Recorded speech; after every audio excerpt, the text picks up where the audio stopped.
Live from the Coors Light Studios, it's the Rip City Drive with Chad Doing. Coors Light, cold as the Rockies. Please drink responsibly. Swung on and destroyed. It's on its way. Upper deck just short. Going sail away. Grand slam.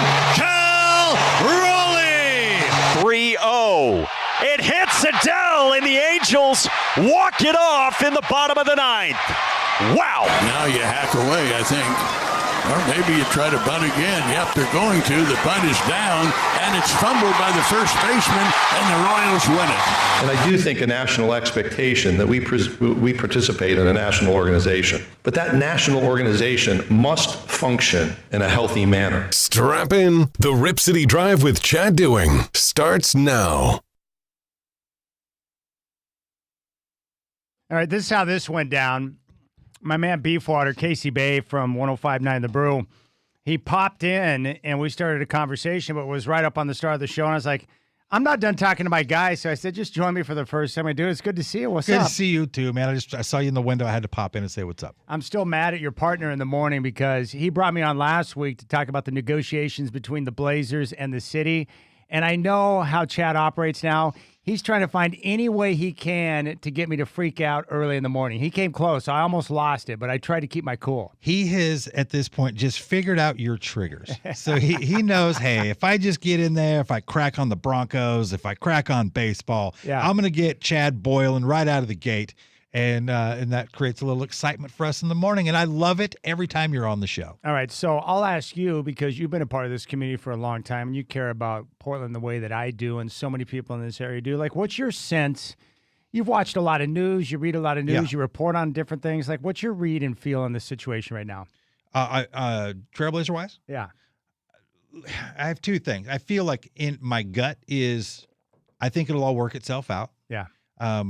I know that these are always challenging times. Like, I'm a huge Seahawks fan, so we went through this before, like what it takes to get the stadium done, what it takes to get everything lined up so the team don't move.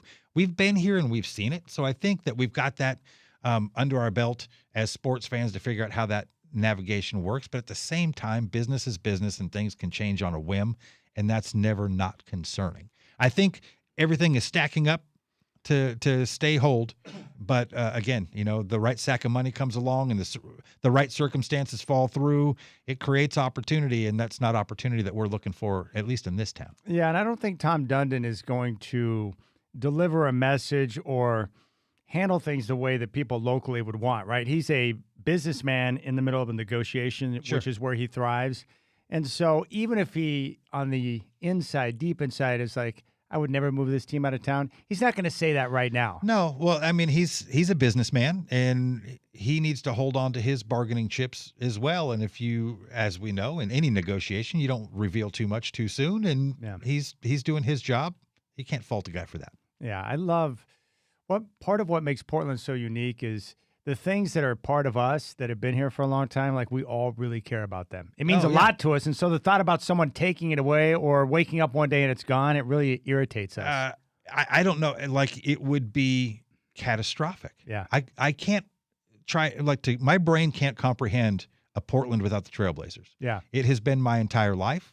Just that bam, bam, bam, bam, bam, bam, bam. Like, the fact that we wouldn't hear that kind of stuff in town is a huge bummer. Like, that opening Blazers music, I'm very nostalgic, as you know, and those things are, we need it. What is the feel of your listeners? Like, what's their take on the situation? Are they concerned? Do they think eventually something's going to get done? Do they not want the state, city, and council to step up and help fund the project? Where do your listeners come out? I think I've heard all of it. There's a section of the audience that feels like, hey, man, we don't want to pay taxes on this deal. We have people that go, oh, man, it's going to be fine. Blazers aren't going anywhere. And then, of course, there's a chunk of people that go, hey, this is smelling a little suspicious, and it looks reminiscent of other times where teams have gone away in the dark of night. So everybody's got their opinion. I'm holding out hope, and I believe, and I think that the town, I can't imagine what would happen if that news dropped down. It would turn into a riot here. It would get bad. It'd be devastating for the entire area. The mood in this town would be Bummerville. And we can't afford that. So whatever it takes to work it out, I think would be great. The Moda Center thing, I mean, that's a big deal to figure out. It's a lot of money. It's a lot of time. It's a lot of effort. So I don't know. I'm curious, as always, what your take is. It's an evolution. I think it's going to get done.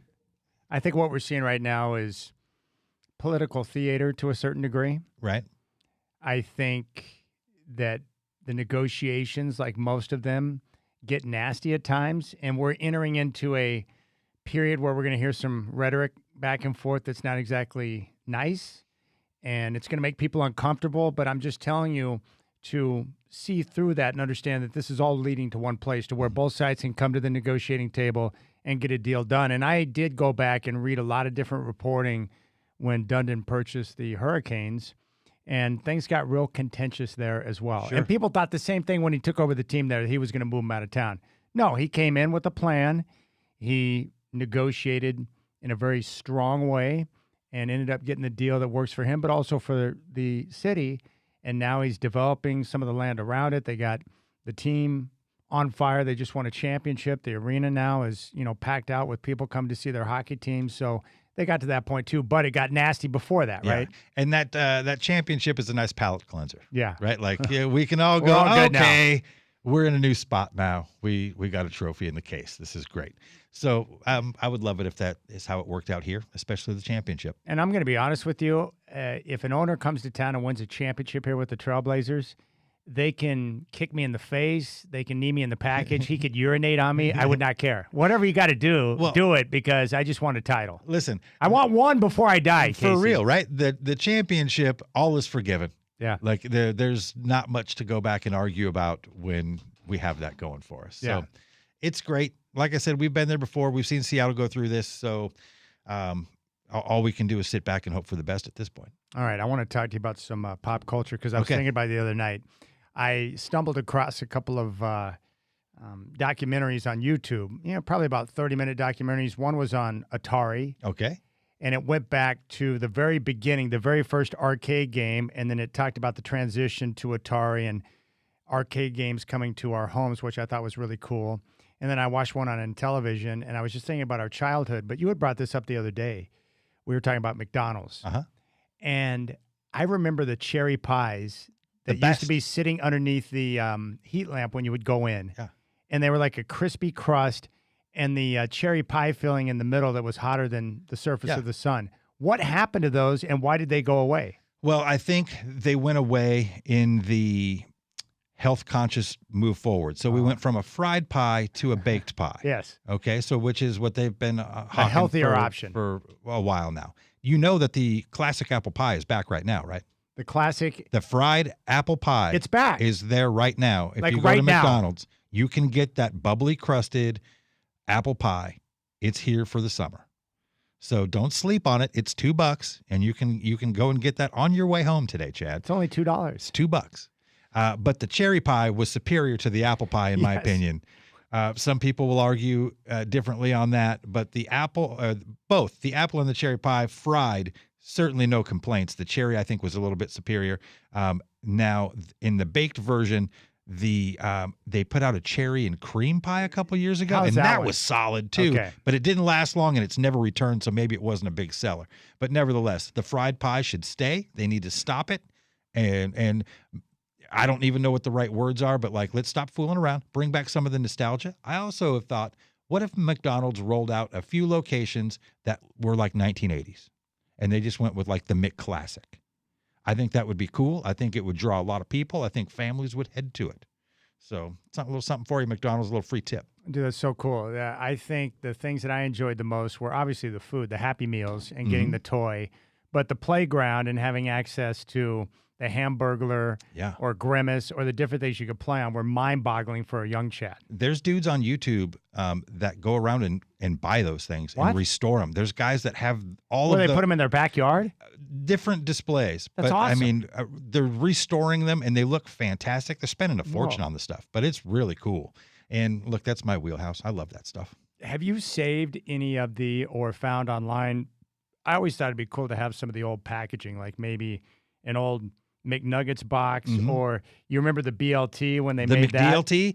I've been on the hunt for the McDLT. The styrofoam packaging, ones, because they kept the burgers and the patties on one side, and then the you keep the hot side hot and the cold side cold, Chad. That's how we do it.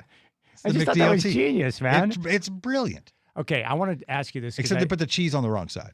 You got to have the cheese on the hot side. You have to, because you want the melted aspect of the cheese. All right, so I was talking to a guy the other night who used to work at McDonald's. And this, again, I should know, but again, I like living in a bit of a fantasy land where certain details I'm unaware of, because ignorance is bliss, I've learned as I get older.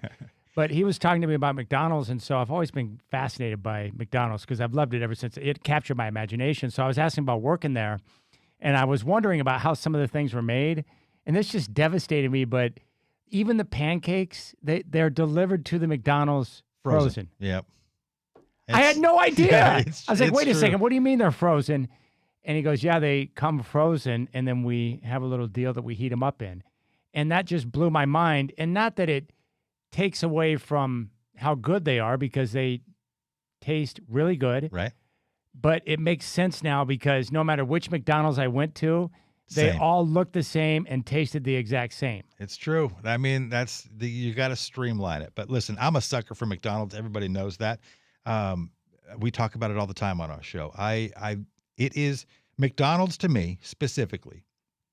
It's an emotional thing. Like when I'm bummed out, I want McDonald's. When I want to celebrate, I'm going to celebrate with some McDonald's. Like it's just such a security blanket comfort thing for me. Yeah. And, it's sad that that's what I'm known for. It's my love for fast food. I remember when I used to go when I was younger, my dad, the first time he let me get a 20-piece nugget. Oh, yeah. Living the dream. I thought that I had made that transition into not manhood, but like I wasn't just a little toddler anymore. And he's like, now, if you're going to order a bigger, piece of the pie, you got to make sure that you eat it, right? I would try to eat all 20 pieces, but it was just too much for me. Man, my daughter, in probably third, fourth grade, she transitioned out of the Happy Meal phase, and her first couple Big Macs, you would have thought that, she was 20. She was so proud of ordering the Big Mac. Yeah. And I have a photo in my phone of her crushing a Big Mac, and it's just one of my favorite moments with her as a kid. Well, one thing I'm trying to find for you, and I've got it somewhere, but I've got to go through storage. I thought I had it at home in my closet, and you've probably seen these cups, but I got them from my Nana. They're the very similar to the Winchell's coffee cup that you gave me, but the old ceramic McDonald's white. With the sunshine on it? Yes. Yep. Do you have those? I don't have that, but I know the exact cup you're talking about. Okay, I've got one for you, and it's got your name on it, so I'm going to deliver it to you. But my Nana used to buy those because you could purchase them at the McDonald's close to where she was at. And I know sometimes they'd have giveaways, but when I saw that and I was thinking about you, I was like, dude, that's something that Casey needs. I figured you already had one, but awesome. I love the sunshine on it. I appreciate it. Yeah, and then they came out with a plastic version of that had the little slot that you could stick onto your dash, and then you could slide the cup into that it's like a holster. Yeah. My papa had one. Yeah. That was back before they had like a cup holder. Now every car that's made has got cup holders in the middle. Not back in the day. You had to drop it in that little window crack. And then put your drink in it just like that. So you had your cup holster. Not the most stable drink option either. A lawsuit waiting to happen in 2026. But back in the day, we just made it happen. Dude, my dad was telling me about the days where he would always drink coffee on the way to work, and he goes, you got to understand, we didn't have cup holders. He goes, and I had a stick shift. So he goes, oh, wow. I was always at risk of the spillage on the pants on my way into work. For sure. But yeah, I love the gimmicks, and I'm a collector of said gimmicks, and it's the last of what we had growing up. Like, everything's changing so fast. None of that stuff's really around anymore, and it's my sole job to keep it around and celebrate this stuff. Well, every time I talk to you, I think about different things. Like, I remember the kid in the neighborhood, they were the first person or the first family that had the Commodore 64, like a home computer. We didn't know how to use it, but just being able to feel the buttons and see what it looked like, it was like mind-boggling at how cool that was. Sure. I remember vividly my neighbors down the street when they got the 8-bit Nintendo. Because we were still rocking the Atari. Nintendo, it was $100. It might as well have been $1 million. And it was so far out of sight for us that it just wasn't the thing. But I just was like, wow, how the heck did they get a Nintendo? Yeah. And then games, $50 each. This is unbelievable. Yeah, the Nintendo was a game changer when I played it for the first time, and I got it for my birthday finally a couple of years after the fact. I thought I had, hit the jackpot. Super Mario Brothers was unbelievable. When you went from an Atari to Nintendo, it was absolute night and day difference. Yeah. And I remember the all-night sessions of like Contra, of trying to solve the game and everything. It was wild. Well, you couldn't save nothing. Like you had to commit to it. Yeah, you were all in. So that's pretty cool. So I remember that and the video games, obviously McDonald's, but a lot of these little trinkets now that I think back, like collectibles were a part of our childhood, right? Whether it was cutting off proofs of purchase. I remember my grandma saving green stamps that we would take to the redemption store and get actual toys or different things with it. Like that stuff was fun. I also at the grocery store when I was a kid, I remember like depending on how much you spent, they had a stamp program. We shopped at the Keno's and Thriftway over in North Portland. Yeah, that's just like the green stamps, and the guy had that little deal, just like you said. I just remember them being called dollar stretchers. Yeah, and so you fill out the sheets, and then I don't remember how. Yeah, you had sheets like a little booklet where, and the stamps, I know that they tasted hideous, but you'd have to lick them and then stick them in the book. And you fill out your book, and then you go and you could redeem that for, savings or free stuff or whatever. But yeah, it was a better time in the 80s. Let's not lie about it. It was a good time. It was a great time. What's the one thing that if you could bring back from the 80s and have it be a part of today's world, what would it be? Would it be a fashion? Would it be a music? Would it be some type of location that you went to? Like, what would it be for you? Man, I think the thing that I would like the most is to ditch cell phones and create a time when we got together and hung out and actually saw each other face to face and wanted to hang out. Yeah. I feel like that's what I miss the most. I think so. I really think, because what drives me crazy, and you've probably seen this with your kids, like I'll see my daughter sitting on the couch next to her friend. Yeah. And they're both on texting their each phone. other. Yeah. My daughter and her boyfriend all the time doing that. Like, what's going on with that? That's more confusing than them calling each other bro. They do. My daughter and her boyfriend call each other bro, and I can't get my brain around it. So we've moved into a different time altogether, and now we're the old dudes that don't know how the rules or how the world works anymore. Yeah, and we're just trying to survive. Was having a conversation with her mom. She's like, bro. And I'm like, yeah. No. That's your mom. We don't call her bro. And she's like, well, that's, how we talk now. And then sure enough, you hear the other kids are all calling each other bro. Yeah, they use it as just a fill-in word for, it can mean, it's ambiguous. It can mean whatever you need it to. Were you ever part of a party line? Never had a party line. I did, unfortunately. Yeah, I never had a party line, but I was super stoked to get my own phone number in my bedroom at the tail end of high school. That was a big move. Pre-cell phone, pre-pager. I had the phone in my room too, with my own phone number. Yeah. I thought that was genius. So people didn't have to call the house anymore. I had an answering machine and everything. Me too. Yeah, you felt like such a big shot. And I also paid my own phone bill at that point in time. Yeah, so I forgot what I paid, but it was very minimal. It was like $8 or $9. But just having my own phone where people could come directly to me instead of having to work through the parental layers, that was very helpful, especially when girls were calling. I could not agree more. Having your own phone line was definitely the way to go as a teenager if you could get away with it. But yeah, man, I do. I miss that stuff. I just miss the simple things. I do. I think we've moved into an area where we don't appreciate like we used to. Yeah. And I wish we could get back to more of that. Well, dude, it's good to see you, man. I'm glad we had a chance to catch up, and even if that means you got to hang out with me for a few more minutes. Dude, I love it. You know that.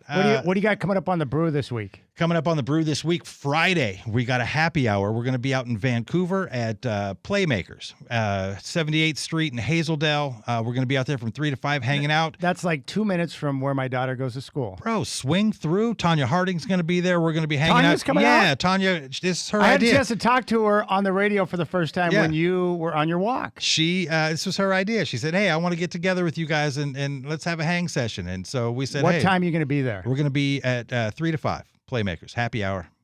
So it'll be a fun time. That's freaking awesome. Do your show live from there. Who cares? That's pretty cool, man. Tanya's going to be there? Yeah. If I go there and do my show live, I could probably get Tanya to come on with me for a bit. You most definitely could. She's great. We're in communication with her quite a bit. She's definitely a friend of the show. And yes, anytime. Her mom worked out at the health club I worked at for years. And I told her that when she came on the show, when I was on the brew. she didn't seem too excited about that. But yeah, I remember the day. It's and great. Tanya was always bumping around East Vancouver, so I saw her there all the time. Yeah, for sure. She's great. She's been super good to us, and we're a fan of hers as she is of us, and she's just a sweet gal. So I love having her around. What do you guys do during the happy hours? I know you were out at Satellite one time. You're going to be at Playmakers 3 to 5 in Hazeldale on Friday, this coming Friday. Like, what do you guys do? Just hang out? The whole point of the happy hour is to hit the people that, we do our bacon and beers, our live broadcasts. Yeah. So not everybody can make it at that time of day. And so we just wanted to figure out a time where we could get and just hang out with our people. And, just kind of the whole point of the happy hour was no frills. Let's just chill for a little while, spend a couple hours, have some drinks with some people, high fives, have a good time, and give people in whatever region and that work, in the morning, and give them an opportunity to come and hang in the afternoon. One other question for you. That's awesome. 3 to 5, Playmakers right there off 78th in Hazeldale coming up on Friday. Happy hour with 105.9 The Brew.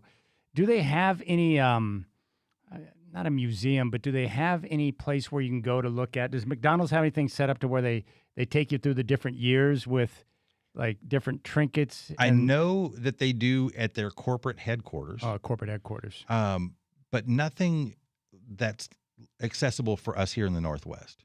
I know that there's like one McDonald's in Orlando, Florida that still has Mac Tonight in it. It does? Yeah. Like I think the animatronics don't work anymore, but he's still physically there. I remember those commercials. Cool. It's oh yeah, Mac Tonight. Yeah, it was great because they were making that whole dinner push at that time, the early '90s. Like '92, Mac Tonight was going strong there. And look, as from a collector's perspective, the Mac Tonight stuff fetches a good chunk of change. So if you get your hands on some of that, whether it's the sunglasses, there was a hand puppet, there was a handful of different Mac Tonight things that. When the clock strikes. Right. You got it. After midnight. That's the one, man. That stuff makes my heart so happy, Chad. That's so good. All right, Casey Bay, Beef Water from 105.9 The Brew. Join him for happy hour coming up on Friday at Playmakers in Hazeldale right there off 78th. It's opposite on the corner, just down from where the Fred Meyer's at. So yeah, right across the street from the Goodwill, too. It's right off of, exit 5 off I-5. We'll get there. You hang a right, you'll see us. So, yeah, and tune in. Enjoy the show, Monday through Friday, 6 to 10 a.m., 105.9 The Brew. All right, buddy. I appreciate you, man. Thank you, dude. I always appreciate you, Chad. All right, we'll keep things rolling. Rip City Drive. John Canzano going to join me.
outside.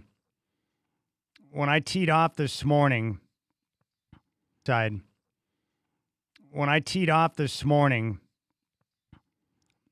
normally start out the round with my sweater on, and not this morning. It was already over 70 degrees, and it was very muggy, and I could feel the back sweat. And they're really concerned out here, and rightfully so, about some of the blue hairs bumping around the golf course. So the marshals all have those big, coolers, igloos of ice water that they're peddling to everyone, encouraging you to drink water.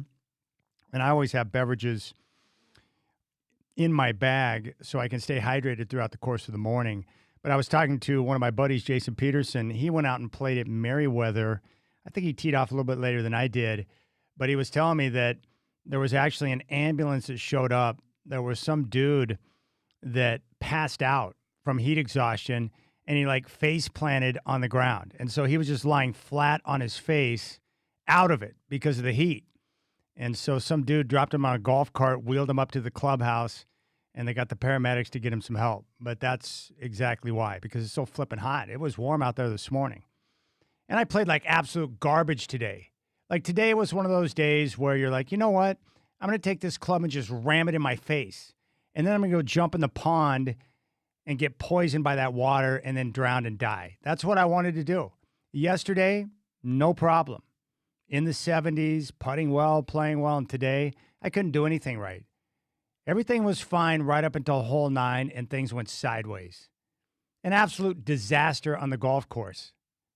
And it always happens, too, when I'm playing with people that, know who I am as the local scrub that I am. And, yeah, it was horrible.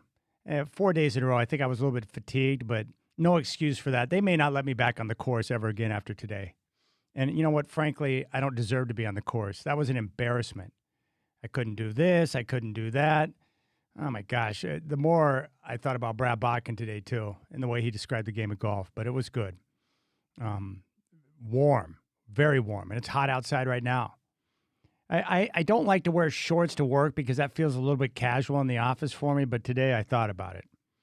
It's steamy outside. But I hope you're enjoying your Tuesday. We do have, it's a Hops Ticket Tuesday. We have a 4-pack of tickets for you to check out the brand new ballpark in Hillsboro Hops Ballpark, and you can sit in the Rip City Radio row. So we'll give away a 4-pack coming up at 5 o'clock. All you have to do is listen to me for a chance to win. And then John Canzano, I spoke with him on the phone this morning. I asked him to come on the show, and he's going to join us. He's got a different set of eyes, a different take on the negotiations between the Trailblazers and the city. And I think he has spoken with the negotiator for the city. So he's got some insight. And I want to make sure I provide balance. Yesterday I had the gentleman behind RipCityDrive.com, and he sees things the way that I do. I think that we're going to get through this mess, and eventually both sides are going to come at the bargaining table and get a deal done. I do not think the Blazers are going to leave. It's never really been a true concern of mine, but I know people are getting worried right now. And again, I go back to what I've told you from the get-go. You should really do a couple of searches, and you can pull up the different reports of Tom Dundon when he first took over the Carolina Hurricanes and the negotiating that he did with the city. Things got really contentious, and there were some hurt feelings along the way, but in the end, they were able to get a deal done. Tom Dundon is very good at negotiating. It's his wheelhouse. He is a ruthless negotiator. That's how he's been described. And he's going to make sure that he gets the best possible deal for himself and the team throughout this process. And you've got to remember that. And throughout negotiations, what you've got to remember is that things are going to be said, finger pointing is going to go on, but that doesn't mean that the sky is falling. And here would be an example of what I'm talking about. And again, we're entering into now where we got this vote coming up on, I think it's August 12th, where the city council's got to make a determination on their portion of the funding. Well, we're ramping up now to where you're going to hear the rhetoric. And it's going to get a little bit nasty on both sides as they continue to push towards a deal that works for both sides, Blazers and the city. And this would be an example here from the Oregonian reporting on the term sheet that was sent over to the team late last week by the city. And this here from the Oregonian says, the team's new board of directors, composed of controlling owner Tom Dundon and at least 4 co-owners, was scheduled to meet Monday afternoon. The official said one, quote, very real potential outcome of that meeting could be the ownership group resetting the negotiations and starting over, including tossing aside the $365 million commitment the state made earlier this year. One, I love the use of the, quote, very real. The official said one very real potential outcome of the meeting could be the ownership group resetting the negotiations and starting over, including tossing aside the $365 million commitment the state made earlier this year. Yeah, because sports leagues are into tossing aside $365 million in free money. I think that's total nonsense. But these are the type of things that you're going to hear a lot of over the next couple of weeks as we approach that vote. They are negotiating. Both sides are. So you're going to have finger pointing. You're going to have one side saying the other side is crazy. I don't know why they sent this to us. You'll have other sides saying that, you know what, we're trying to get a deal done, but the other side's not playing, ball. They're not negotiating in good faith. You're going to have a lot of name calling. It's going to get nasty. So you've just got to prepare yourself for that. And again, I'm not going to be a fear mongerer because I don't see it that way. Like if I thought the Blazers were going to move, I would be yelling and screaming at the top of my lungs and letting you know that. But I don't see it that way. What I would encourage you to do, if you're a Blazers fan, if you're one of the people that support the public money going towards the renovations of Moda Center, reach out to all of your representatives. Reach out to all of your local representatives and let them know that you support the mission to get Moda Center renovated. It's critical. It needs to be done. And they need to understand the importance of getting this deal done so that that lease can be signed and the Blazers will be in a position to stay in the area into the foreseeable future. It's important. So don't be afraid to reach out and let them know. Encourage them. Let them know that you care, that you want a deal to get done, that you want the Blazers to remain in this community where they belong for an extended period of time. And as we learned yesterday from Idan, the city does have some leverage. So they've got to continue to fight, scratch, and claw for the things that they believe are important. And Tom Dundon, a ruthless negotiator, yes. But he's not a fool. He understands that there are some concessions that he will have to make. And he will do that, but the city's got to continue to work. But you got to let them know that you want this deal to get done. The Trailblazers are critical for this area. A $4.25 billion corporation.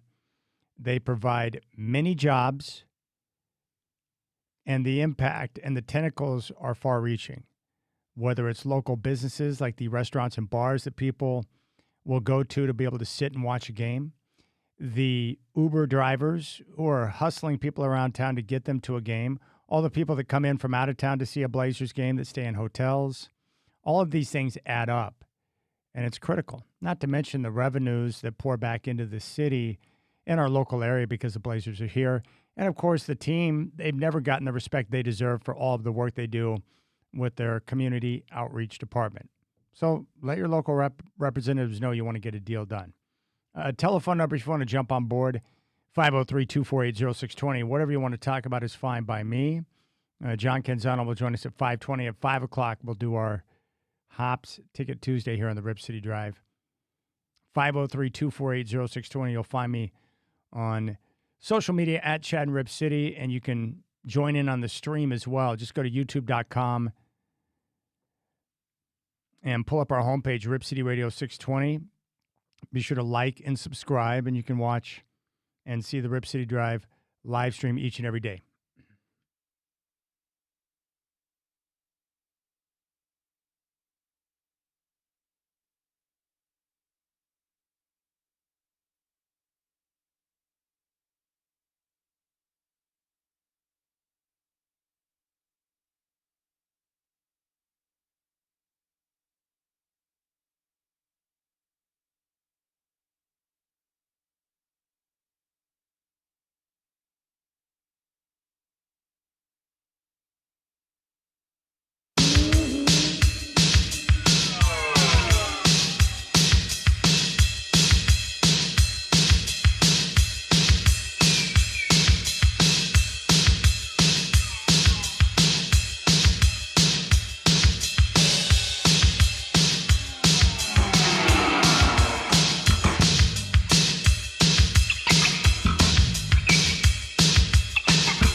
All right, you can jump on board right now, 503-248-0620. 503-248-0620. And we'll have a Hops Ticket Tuesday coming up at 5. Also, John Canzano with the latest on the Trailblazers negotiations with the city. That's coming up at 5:20. But mostly just would love to hear your voice. And we're seeing a lot of back and forth right now between the team and the city. Here's another report from the Oregonian. And again, this is just to highlight what I believe is going to happen. The rhetoric is going to get nasty before we get to an agreement. We just heard in one report from the Oregonian that the Trailblazers are considering starting over from scratch.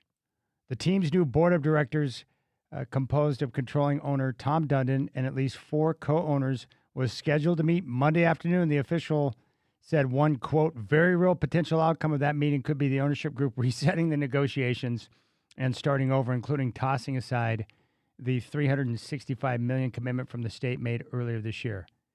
Hey, we have $365 million. Now just toss that aside. We don't need that. We're just going to start over. That seems crazy. And here's another report from Shane Dixon Kavanaugh from the Oregonian. 2 Multnomah County commissioners will seek significant changes to a proposed 9-figure county contribution toward a Moda Center renovation, a move that could further upend the complex public finance deal that's already seemingly teetering on the brink. See the language? Seemingly teetering on the brink. Ahead of a scheduled vote later this week, Commissioners Julia Brim Edwards and Megan Moyer on Tuesday introduced a pair of amendments that would cut more than a third of the $100 million that County Chair Jessica Vega Peterson previously committed toward the estimated $600 million project and require that the county recoup any debt it takes on to help finance it. The pair last week called for a reset on the negotiations over a potential arena facelift that proponents say is essential to prevent the Trailblazers from leaving town following the team's purchase this spring by Texas billionaire Tom Dundon. So there you go. We're getting it from both sides right now. And I really believe that the rhetoric is going to continue to escalate. But in the end, I think it's going to push everyone to the table. And then they'll be able to get a deal that they can agree upon and be able to sign. And we get the renovations underway. But most importantly, get that lease signed so the Blazers remain in town for an extended period of time. Now, let's go out to the phones. Let's go to a self-described Hall of Famer. He is a Hall of Famer on this show, Paul and West Lynn. Hey, what's up, Hall of Famer? Fire away. Oh, that means a lot. You're my favorite anti-communist sportscaster in the afternoon or during the day. That's right. I appreciate that. I'm glad you weren't suspended. And I'm glad you weren't suspended. Thank you. I was very happy to hear your voice. You're welcome. Good for you for getting out and golfing 4 days in a row. I'm jealous. Well, here's what I'm thinking. What are you thinking? I'm thinking,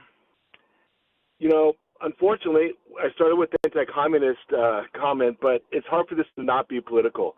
The city of Portland, the council voted in democratically, and they're supposed to represent the people that voted for them. And so their views are probably not surprisingly the majority of Portlanders.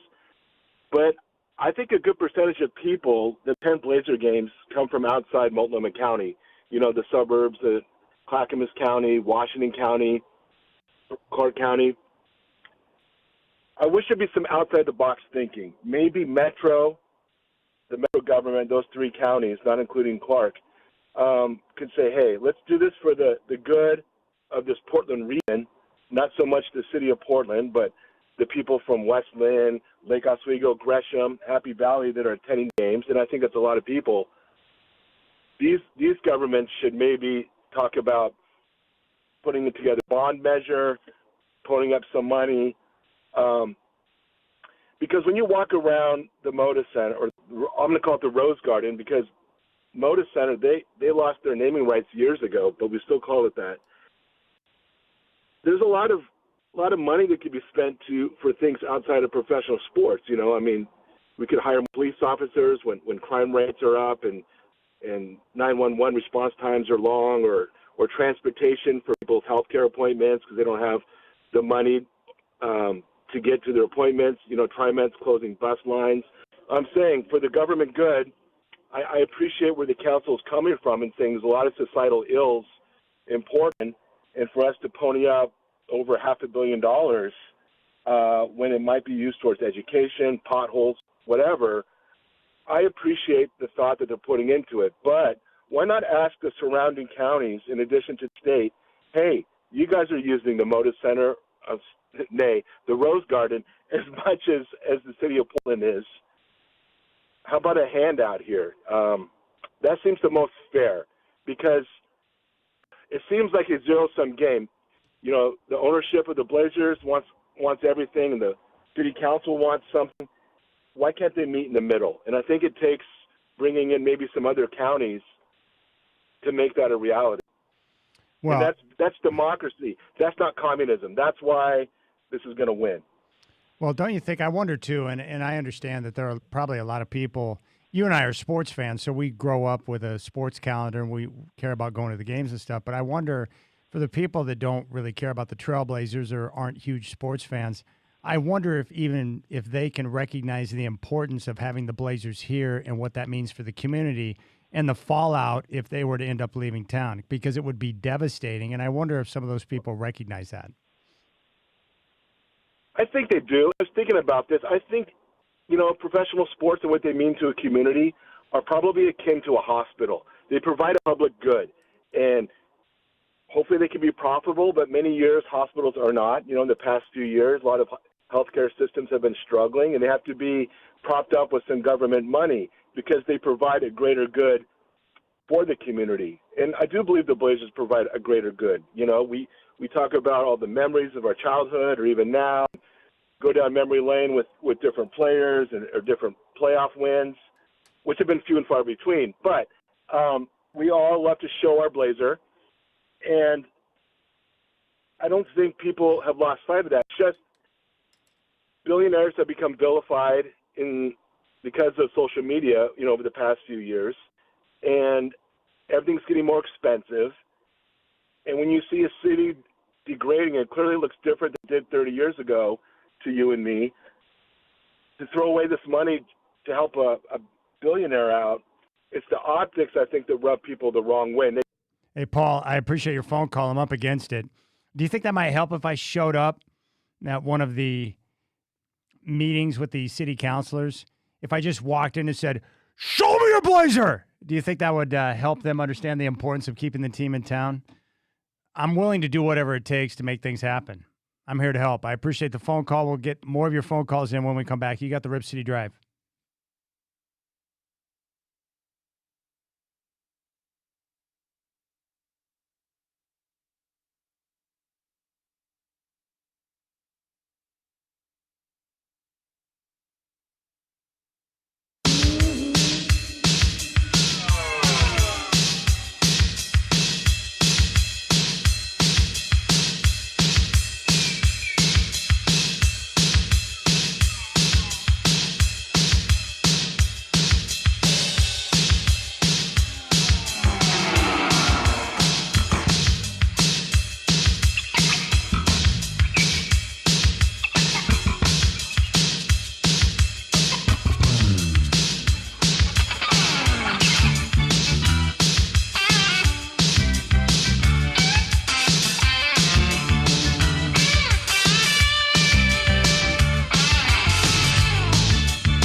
Hey, what's going on, my friends? It's 4 o'clock Chad here. The Trailblazers and City of Portland continuing their negotiations with the vote scheduled for August 12th with the City Council.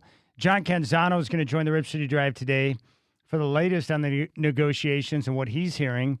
He's going to come on at 5:20. Elsewhere, according to the odds makers, the Miami Heat are the favorites to land LeBron James. Matisse Thybulle has signed a one-year deal with the Lakers. ESPN with another massive round of layoffs. Ryan Clark is out. Carl Ravitch has been laid off after 33 years with the company. Also, Cam Newton, he was a contributor to First Take. Others include Tom Pelissero, Stefania Bell, and Charles Davis. The Mariners have 3 straight wins. They're a half game on top of Texas in the AL West. They'll meet the Reds. That first pitch from T-Mobile tonight at 6:40. Luis Castillo gets the call for Seattle. And linebacker Jordan Brooks and the Dolphins have agreed on a new 3-year extension.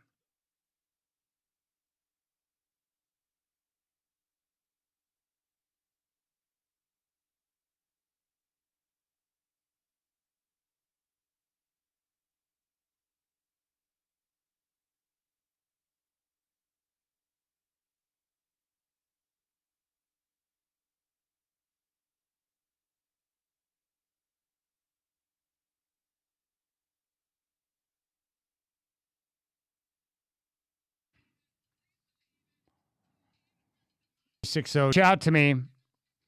A lot of people just text my phone. You can hit me up at 360-281. A lot of people just text my phone. You can hit me up at 360-281-5473. Tony and Boring says, poisoned by the water, drowned, and die. By the water, drowned, and die. He said, you have a way with words on unpleasant days. Well, it was unpleasant on the golf course today. Everything was fine right up until hole 9. Let me just describe, and I know a lot of people enjoy my misery because it probably makes all of you feel better. Like Charlie reached out and said, okay, dude, have you heard of Gabby Golf Girl? She has like a YouTube site and Instagram. I'm sure she's done a lot of TikTok videos, dude. I'm going to follow you around and we're going to document Chad's golf. People would watch that channel. You know that. Yeah, they might. And today was not a day where I'd want the cameras, following me around. Like back in the old days when Bryson would get upset because the cameras were always on him, even if he was in the middle of a meltdown. So I was playing really good golf right up until hole number 9. I mean, the swing felt good. I was comfortable. I was confident. It wasn't too hot out yet, so everything was just going really well. I was in a good group with 2 other guys that were very nice. Dave and Andrew, good dudes, really good dudes. And then hole 9 happened. Bad drive, which somehow kicked off a tree on the left side of the fairway and went back into the middle of the fairway, dead center. But, of course, it was about 75 yards off the tee box, so not ideal, and it was sitting on hard pan. So I punched up and then got in a position because at that point I'm like, you know what? I'm not going to try and be heroic here. I'm not Tiger Woods. I'll put myself in a position, and then I'll have an approach to the green. I'll try and get close for the 1 putt, get my par, and get the heck out of Dodge. No problem. So I punch up off the hard pan. And I'm sitting in a good spot, but on hole number 9, the fairway is a bit tilted to your right. You've got the pond, which is on your right, so everything wants to leak right. So I lined up with my 54-degree back pin location. I hit my shot, and it leaked into the bunker next to the pond. Okay, frustrating, but not the end of the world. I can survive that. Well, I hit my bunker shot, flied the green, and put myself in an impossible position. And this is where things really started to unravel. So I'm hitting my next shot over a mound, a blind shot, so I can't see the pin or the green. And the green is, everything's sloped down towards the water, so I've got to hit a soft shot and hope it doesn't roll off the green. And so I got a little bit too cute. The ball landed short, rolled back almost into another bunker, and it was sitting up in the rough, and I had to kind of hit a punch shot. Well, I hit my punch shot, off the green, got back on the green 2 putts, and before you know it, on the par 4, took a 9. And that pretty much destroyed my entire round. After 8 good holes of golf, it came undone with 1 hole. And let's just say that I'm not exactly Tiger when it comes to the mental side of things. And it was starting to get hot, and the fatigue was setting in, and I was bitter. But the problem is I was playing with 2 guys I couldn't unload. I wish I would have been by myself because I could have had one of those lovely, like, internal conversations where I'm, chewing myself out. Oh, my gosh. I felt like taking my entire bag and just launching it into the pond and driving away. But, of course, I didn't do that. I'm not going to walk off the course. I'm not going to quit. I'm going to grind through. And so I grinded through, but it was a rough day. Not good. Not a good day. Not a good day at all. Now, Andrew, who I play with, nice. He did a good job of keeping my mind off of what was going on with my game. Younger guy. He and his wife both work in the medical field. They're expecting their first child. Like, he was one of the happiest guys I've ever come across in my life. I'm wanting to kill myself, and this guy's, like, really happy and upbeat. And then he was asking me about Tamani Kamara. The first jersey that they have bought their unborn child is a Tamani Kamara jersey. It's a very good choice. And so he was wanting to know if Tamani is the guy that we see on TV. Is he that nice? And I'm like, yeah, Tamani's great. He is hard-nosed, plays defense like a mother. His teammates respect him, and he's one of the best teammates as well. And they all swear by Tamani. He's like, that's great. So there you go. So, yeah, if you want to follow me around, Charlie, with a camera, and then we can document everything on YouTube, especially on the days where I'm losing my mind, just come on out and join me. Today sucked. Brutal. Absolutely brutal. It's like, I don't understand. Like, you go out and play, and you practice, and you play constantly, and then you have days like this where you're like, what am I doing? Like, what was going through your mind right there? You moron. Poor decision-making, poor execution, and then before you know it, you feel like you don't even know what you're doing. And today was like my 52nd round since the beginning of May. So it's not like I'm not playing. I'm playing and practicing constantly. Yesterday, this is what's crazy. Yesterday I shot, I think, 77. Today just completely nuked myself out there. Unbelievable. But that's the game of golf. There's nothing like it. Every day feels a little bit different than the day before. It's never the same. All right, let's go out to the phones. 503-248-0620 is your telephone number. Let's go to Pat in Portland. Pat, I appreciate the call. You're up on the Rip City Drive. What is on your mind? Hey, man, I can tell you about having suck days because I just came home from the hospital just about a couple hours ago, so I know what it's like to have a suck. What were you at the hospital like for? Why were you at the hospital? Oh, well, I'm living in a facility, and I'm been struggling last month with some things, and I had low blood sugar because I'm a diabetic, and they almost lost me because I can't get enough things to eat that are helping me keep my blood sugar up, and they had to haul me in and get me straightened out. So just part of what's going on in my life right now. But are you balanced now? But they got you back on track, so you're doing better? Yeah, I mean, on track for the moment, and I'll see what holds next day, the next couple of days. So we'll Pat, just keep what is the along. key? What is the key for you to keep your blood sugar up? Because my papa was a diabetic as well, and I know back then the technology and some of the information was not as good. But I remember he used to carry miniature packets of M&Ms around in his shirt pocket, so if his blood sugar started to get low, he could pop some in.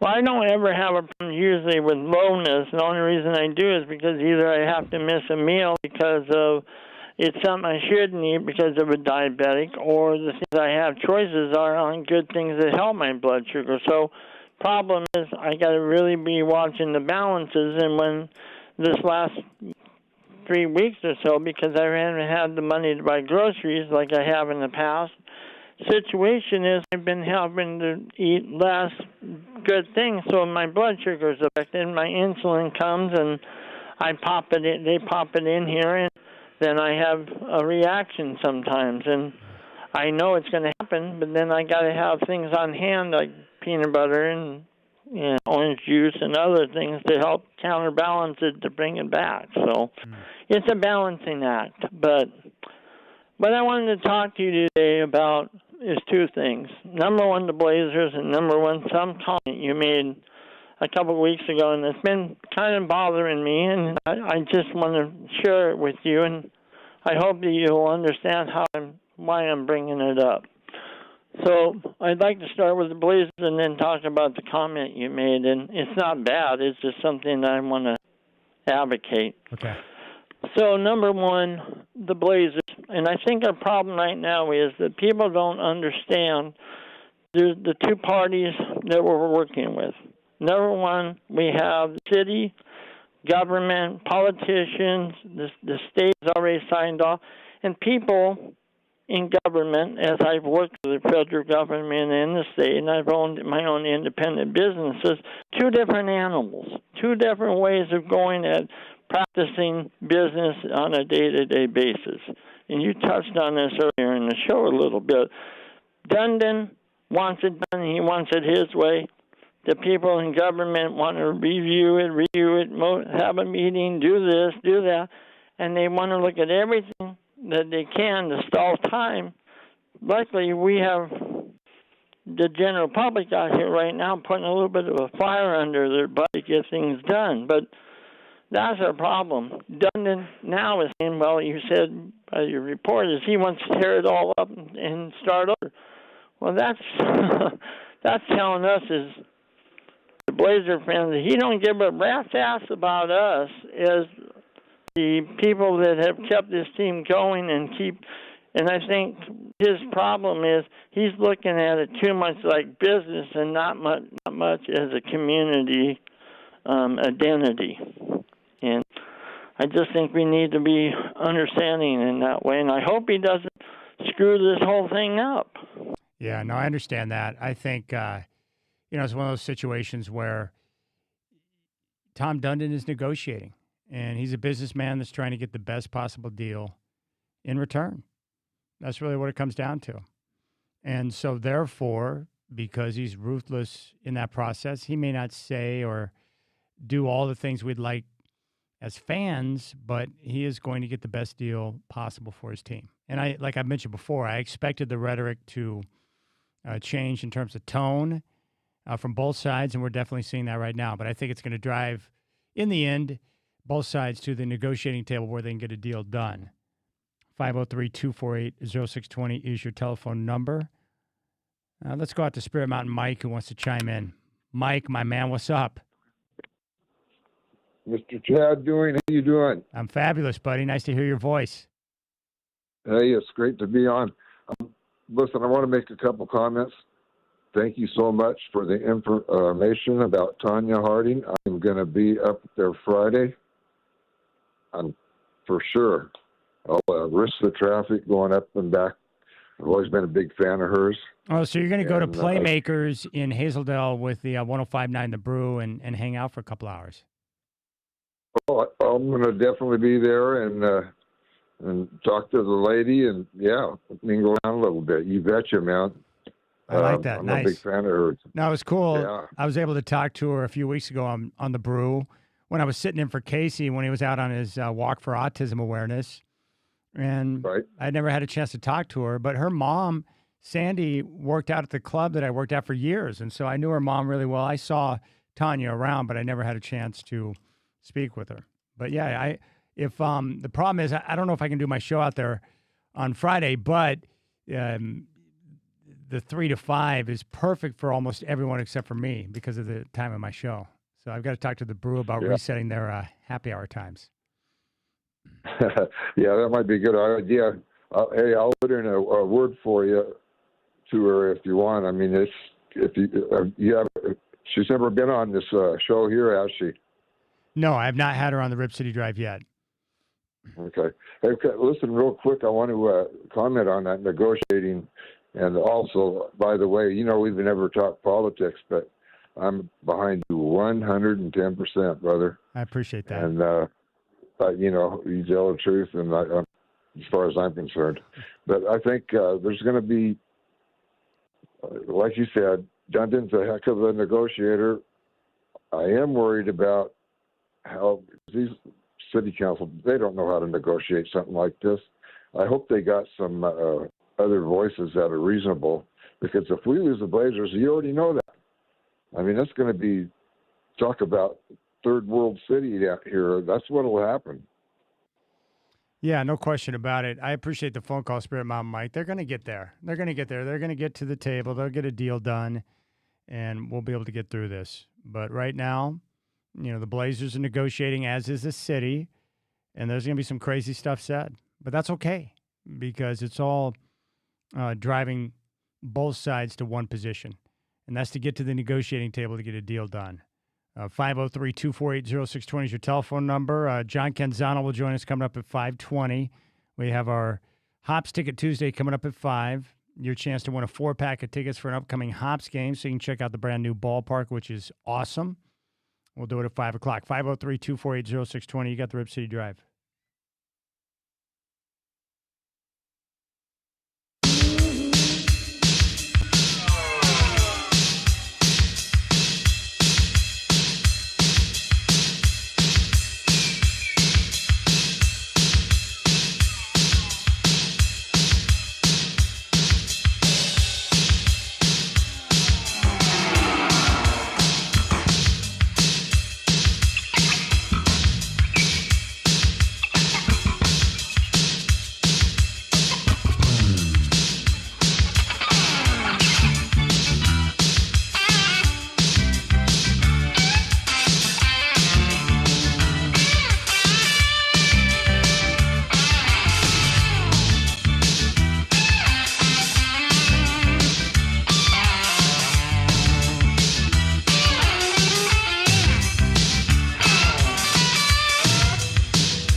All right, 503-248-0620 is your telephone number. You can chime in. I would love to hear your thoughts.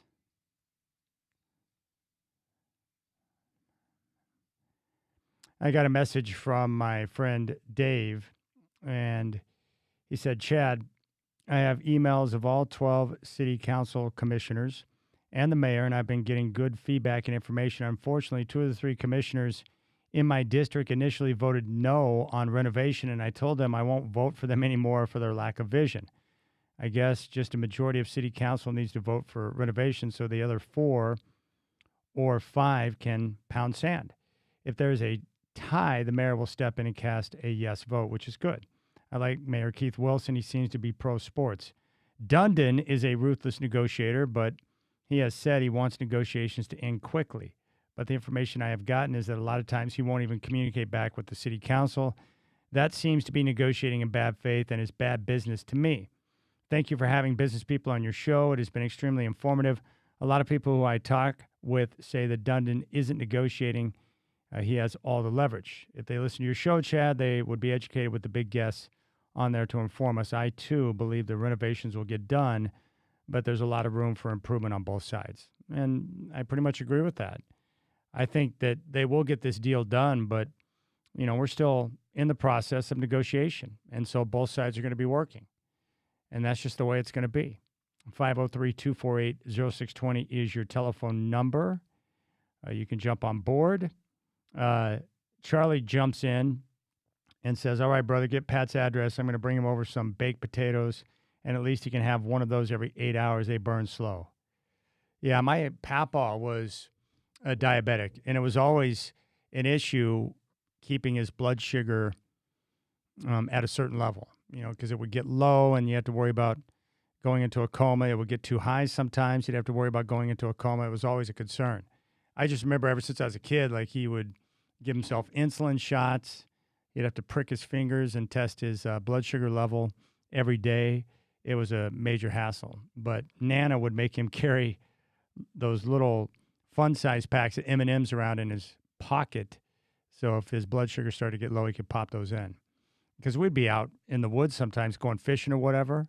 And so I was cognizant, and I could tell when maybe his blood sugar was getting a little bit low because he would get a little bit shaky or he would start to get more cranky than he normally was. My papa was awesome. Great man. Served in World War II. Loved his family. But he didn't have time for nonsense or crybabies or tattlers. But I love going fishing with him. We filled up a green trash can of fish one day.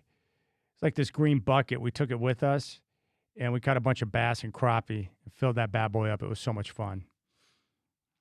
Those are good days, good old days. And then he would take the fish back and show me how to fillet them, and then we'd have dinner. Very simple process. But yeah, Pat, Blind Pat, who loves listening to Trailblazer games on the radio, I guess was in the hospital, having issues keeping that blood sugar regulated. All right, you can jump on board, 503-248-0620. John Canzano going to join us today at 5:20. I want to get his insight. He's been well connected to people on both sides of the negotiations, especially on the city side. And so we'll get the latest that he's hearing. I think he's got knowledge of the negotiator that's working on behalf of the city. We found out yesterday on the show that they have hired a negotiator. They also have representation with 1 or 2 law firms. So they've got, you know, a lot of help as they continue to work through this process with the Trailblazers. But the rhetoric is, you know, getting a little bit nasty on both sides, and that's okay because I believe it's going to push them towards the negotiating table to where eventually they can come together and, you know, find a deal that works for both sides. And then we can get that lease signed and be able to move forward, which will be nice. That's really what it comes down to. You got to work through the minutia. I mean, the term sheet was just sent over on Friday. So, of course, the Blazers are going to reject the first term sheet. That takes time. It's okay. Now, I did reach out to Dave Deckard. I'm hoping to get him on the show this week. I want to talk to him not about the negotiations between the city and the team. I want to talk to him about the backcourt. I want to find out how it's going to work, especially defensively, if you got Dame and Ja in the backcourt together. And the more that I'm hearing about Ja Morant, the more I love. Like, I can't wait to see him play. I'm excited to see Ja Morant in a Trailblazer uniform. I'm just a little bit uncertain on the fit. You know, the fit with 5 guards and Denny Avdia, who handles the rock a lot and was a primary facilitator last year. Like, those things are a challenge. So we'll continue to push forward on that, but I'm excited to see it, especially with Ja. I was thinking about this today, talking to a couple of guys as we were walking around the golf course. You know, with Ja Morant, you know, like I mentioned before, the people I've talked to in Memphis, he appears to have his, you know, personal life on track in terms of who he's rolling with, the people he's surrounding himself with, making better decisions. Obviously, like any of us, he's maturing, and he's gotten a certain label of being a misfit, a problem, right, with some of the issues he had in Memphis. I think the Blazers are probably going to get the best of what Ja has to offer. One, he's going to come into the season healthy, which is going to be nice, but also he has a chance to, you know, change the way people view him, you know, by the way he plays, by the conduct in which he carries himself. And the great thing about that is that I'm a big believer in second chances. So I'm excited for Ja to have a second chance here in Rip City and to be a part of that locker room that has, you know, a lot of high character guys like Dame and Drew Holiday. It's going to be a lot of fun to watch. Let's go back out to the phones. We'd love to hear your voice, your thoughts, whatever you want to talk about, especially on the ongoing negotiations between the city and the Portland Trailblazers. Let's grab Sosa, who's in Beaverton. Sosa, appreciate the call. You're up on the Rip City Drive. What's on your mind? Chad, my friend. How are you, Chad? I'm very well, my friend. Thanks for calling in.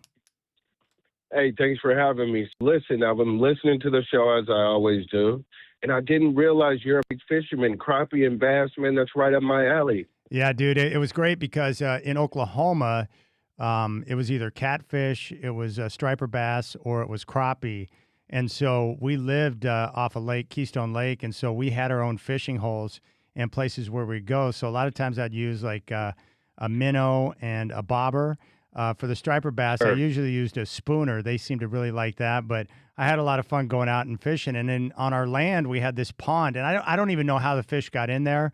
They must have been stocked somehow, but you know, I would go down there by myself sometimes and just fish, and I'd catch a few fish and take them up to the house, and my mom would clean them and fry them. It was awesome. Man, those are the best days ever. And I got a theory, not a theory, it's more of an inference, and I've done some research on it. Because I've noticed fish in all parts of different weird water, right, unstocked. Yes. And I thought, okay, the birds eat the fish and then maybe poop it out over water. And then, so a guy at the Lake Oswego Water Treatment Plant who's a customer of mine, a customer of the company I work for, I've ran this theory by him. They got these pristine tanks holding water, right? Yeah. And I asked him, has there ever been fish in here? He said, actually, yes. And they shouldn't be, and it's designed to be in there. He thinks ducks or certain types of birds, their feet get on the eggs, and then they land in different bodies of water, and the eggs come off. So that could be. I don't know if anybody listening can confirm. I'd love to hear the story. But listen, Chad, I don't want to take too much of your time. Do you know that I put Brian Noe on his first bass? Do you know this story? You put Brian Noe on his first bass? Come on, Chad. Come on, Sosa, bro. I don't know this. He's never told me the story. Look, I will text you the picture. So I'm listening to the show as I always do. He's on his way out of town. He said, I never caught a bass, and his dad always wanted you to be proud of him, wanted him to catch a bass. So I called the show and said, B, listen, I fish all waters for all things. I will put you on a bass. 2 weeks before he left town, Sos, what's up with bass? I go to his crib, pick him up. It's packed up, but nice house. We roll out to Hag Lake. We catch some bluegill. I'm telling him right there is bass. I guarantee it, B. He casts in there, boom, bass. Tells his pops. Every now and then I text him the picture, like you're the bass master, B. Dude, that's so awesome. What is your favorite thing to fish for, Sosa? Man, all things kind of depends on the mood I'm in. So I've been fishing so long. My favorite thing to do is that. Put people who aren't really fishermen or women and put them on fish. So I put a coworker on a sturgeon, which was a big mistake because that was the first fish she ever caught, and it was like 42 inches, and she is screwed now. Nothing else is going to – and that was at Clackamas Park right across from the Fisherman Marine Store. But it depends, man. I really don't get a lot of fish out of, the fresh water unless crappie. Yeah. Or unless I'm just in that mood these days. But I guess what I've been on lately, where I'm going to eat the fish, is my guy Big Bike Charters fishes. DeMar Hager, captain, childhood friend, has his own charter business, own dope boat with the bathroom in it and the house and all that. Nice. And we'll go out and rockfish. And I didn't know that sea bass was delicious, but rockfish, salmon, halibut, and they tricked me because I like to see North America when I'm out in the ocean, not just water. Yeah. Even though I can't swim it, but just for my brain's sake. They tricked me on a couple birthdays ago and took me tuna fishing, and that was amazing, I must say, but I will never do it again. Who was it? I think it's 55 miles out. Oh, yeah. I think Donovan Klingen, when I talked to him before the season began, he said he's a big fisherman. I think he likes I heard that fishing for tuna is his favorite. I couldn't believe it because they're big. Well, ours are albacore, so 30 inches, 35 inches, but they're torpedoes. They're flying. You're going to be. They're going 50 miles per hour, and it's a fun fight. It's fun fishing. It's beautiful. We saw whales out there, dolphins, all that. But I heard that show, and I thought to myself, I got to tell Chad about my boy DeMar Hager of Big Bite Charters. Dude. Put them together. He goes out of Newport the first part of the season, and then Garibaldi the second part of the season. But anyway, that's not why I called. Oh, dude, you know what's great is that I remember, it's funny you mentioned about Brian Noah wanting to make his dad happy. Like when I was probably 7 or 8, I went out fishing by myself, and at the time, it was big for me because I was so young, but a 22-inch, 4-pound striper bass, and come on. Dude, I reeled that bad boy in, and the first thing I did is once I secured it, I went straight to my dad to show him what I had done, and because I knew he'd be proud of me, and he's like, he thought that was pretty cool. On. It was great. I know he did. Last thing on the fishing tip, and then I got a Blazer question, but my father put me on fishing, and it was a campground down in southern Oregon called Mill Creek. Yes. And they stocked it every Thursday. I know where it's at, but yeah, there are a lot of people that like to fish out at Mill Creek, yeah. Yep, Prospect, Oregon is the closest little town. Well, I was catching so many trout that my father finally said, "You want to keep another fish, you got to clean it." And that's kind of when I transitioned to just being a boy to, being like, "Give me the knife, Pops, I'm keeping these." That's great. But hey, so with the play, I agree that John Morant, he's got a chance to reinvent himself. We all make mistakes, and second chances, I mean, come on. Who would we be without him? Any of us. Exactly. And then, but I think Dame, him being the human that I believe he is, and I might be wrong, I think if John's smart enough to listen to what somebody with more experience can offer and pay attention, he can learn a lot, not just in the hoop court, but in life. Yeah, and especially with Dame. I agree with your take, Sosa, because you think about Dame, the way he conducts himself as a professional, the way he deals with the media, the way he operates in the locker room, the example that he sets with his work ethic. Like, yeah, just being around people like that and seeing how they roll can be very helpful for you. So I'm excited about that. And not just him, but Drew Holiday as well, one of the great pros in the game right now. Exactly. And both, Drew Holiday maybe went to Kentucky or something like that. Does that sound right to you? Where did Drew Holiday go to college? That's a good question. I used to be so up to speed on where all these guys went to college. I think it was UCLA. Right. Was it UCLA? Oh, UCLA. That's where it was. Yep, I think you're right. Yeah, UCLA. Well, either both these guys, you're right. Both these guys, the professionals they are, the humans they are, you would think they went to Stanford. You would think they went to Harvard. You would think they didn't know what the hood was. Yeah. And I don't know about Drew Holiday, but I know what it is with Dame, and I like how he carries himself, an excellent role model for all humans. Yeah, and it's not as just you are, Chad. Oh, I appreciate it. Not just Dame and Drew, but dude, Denny and Tamani, like Donovan Klingen. In terms of culture, the Blazers are about as good as you can get in the NBA right now with the quality of guys they have on their team. It hasn't always been like that, but this group is solid, and anyone around the team will tell you that. Yep, I agree. Hey, just last question. Do you think that all the guards on the squad will remain a squad through the trade deadline of the upcoming season, or do you think there's moves to be made considering that we're kind of stockpiled in that position? Well, because it's so hard for me to see how everything fits together, my guess is there's got to be some type of move coming in the near future to be able to balance out the roster because, being undersized and having 5 guards and not having enough playing time for each of them, and then having Denny Avdia, who's a primary facilitator, that just doesn't make a lot of sense. Right. So who do you think? I know it's just hypothetical, but of the crew, is it who would you think? Or maybe that's not a fair question. Is there someone maybe you see? Well, who would make the most sense? What would make the most sense would be Drew Holiday because of his age and the contract. So, I mean, business-wise, that would make the most sense. But Drew Holiday is very valuable to this team. I think what will depend largely on what they do will be the data that they continue to get from Shaden Sharp and Scoot Henderson in terms of what type of players they think they're going to project to become. Yeah, good insight right there. Can Ja play 2 or is he a 1? I think he's a 1 because he's pretty much one of those guys like Dame that functions best with the basketball in his hands. Yep, it makes things happen. Yeah. Okay. Hey, well, if B comes to town again, last time he came to town, he hit me and said, yo, you want to go fishing? The timing was just bad. But if he comes to town again, man, and you guys are open to it and I get wind of it, man, let's throw a line in if you're up for it. Okay, that sounds great. Polls. I can't wait. Next time I talk to Noah, I'll tell him I spoke with you, buddy. There's a Sos out in Beaverton. He helped Bino.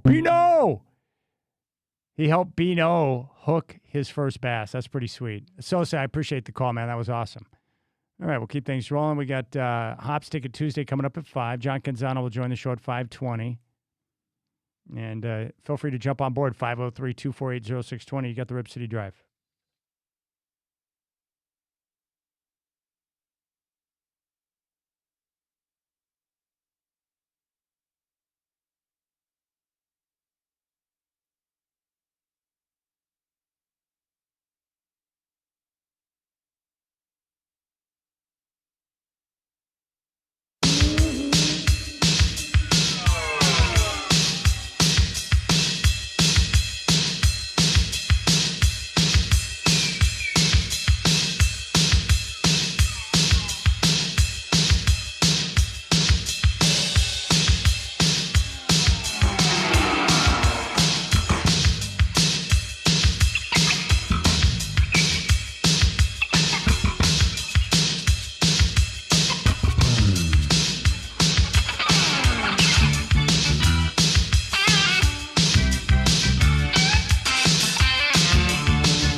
Well, it's crazy to see all of the cutbacks at ESPN. Carl Ravitch, who is 61 years of age, has been the lead play-by-play voice on ESPN's Major League Baseball coverage, hosted Baseball Tonight, which was a terrific show called College Hoops, and was a longtime SportsCenter anchor.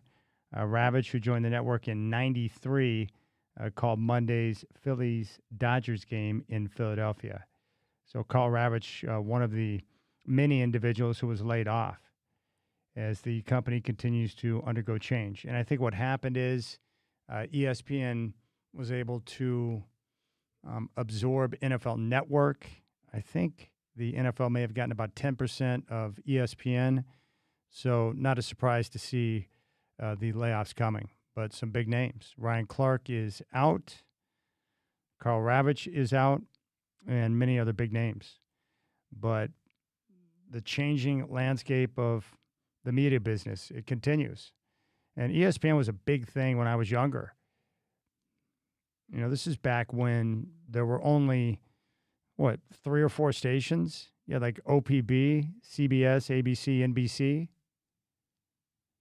And then all of a sudden we got cable, and ESPN, a 24-hour sports network, came into business, which is amazing. And all the different programming I used to watch back in the day. And so you grow up with these anchors and different personalities, and then you see them change. So just another sign that I am getting a little bit older and longer in the tooth. But it's just amazing how much access we have to content now. And again, most of my viewing, I don't know about you, but I spend most of my time on YouTube. YouTube TV, watching videos. And I'm telling you, probably the best investment you can make is just to go YouTube Premium. I think I pay like $13.99 a month. I think that's the price. It's gone up a little bit over the years. I think when I first started, it was like $8.99. It's now $13.99, but you can watch all the videos you want with no ads, no disruptions. And if you're watching on your phone and your phone goes dark or you get a dark screen, the videos continue to play. If you don't have premium, they stop. So it's pretty awesome. But a lot of changes there at ESPN. Football season, we're just a couple of weeks away from the Hall of Fame game. Camps are going to be opening up, real soon, which is nice. And so I'm looking forward to football season, and that includes college football. SEC Media Days are ongoing right now. So we're just a couple of steps away from, really getting things going in the football world. And I can't wait. I am thrilled to be able to watch football. And I'm anxious to see how some of these training camps play out. The biggest thing I watch for in training camp for all teams, of course, is injuries. Which key players are going to go down in camp, which is going to dramatically alter your upcoming season. I think right now there are 2 teams in the AFC East that are battling for division supremacy, New England and Buffalo. Buffalo should be one of the best teams in football again, and now many are considering Josh Allen the best quarterback in football. I don't, but he's right up there near the top. In the North, Baltimore, Cincinnati, and Pittsburgh, 3 teams battling for the division. In the AFC South, Houston, I think they're going to be legit. I'm excited to see if C.J. Stroud can have a bounce-back performance this year after a difficult, uneven type of a season and a brutal end in the playoffs with that game at New England. Indianapolis, after losing their quarterback late in the season last year, they should be back. And, of course, you've got Jacksonville. So 3 teams in the South battling for the division crown. And in the AFC West, one of the best divisions in football, Denver, Kansas City, and the LA Chargers. So 3 teams in the West, 3 teams in the South, 3 teams in the North, 2 teams in the East. 11 teams out of the AFC battling and jockeying for conference supremacy. And in the NFC, it's the same. Deep. NFC West. Outside of Arizona, you've got 3 Super Bowl contenders in the Rams, the 49ers, and the Seahawks. And right now, the Rams are the odds-on favorite to win the championship. And Seattle, able to keep their team together. They're going to come back with a lot of continuity this year. They're going to be strong. And the 49ers healthy, they'll be strong. In the NFC South, Carolina and Tampa, 2 teams. In the NFC North, Chicago, Detroit, Green Bay, potentially Minnesota. That could be a 4-team race. And regardless of the reporting going on right now, Kyler Murray will be the starting quarterback, not J.J. McCarthy. when they went out and got Murray, that was because they were making a change at quarterback. So I don't care what they say about a quarterback competition. Murray's going to be your starter. And if he embraces this opportunity in Minnesota with the coach he's going to be working with now, and Coach O'Connell, he's got a chance to, transform the way that people view him. I'm excited to see Kyler Murray in that offense. In the NFC East, Dallas, Philly, and Washington. So 3 teams in the East, 4 teams in the North, 2 teams in the South, 3 teams in the West.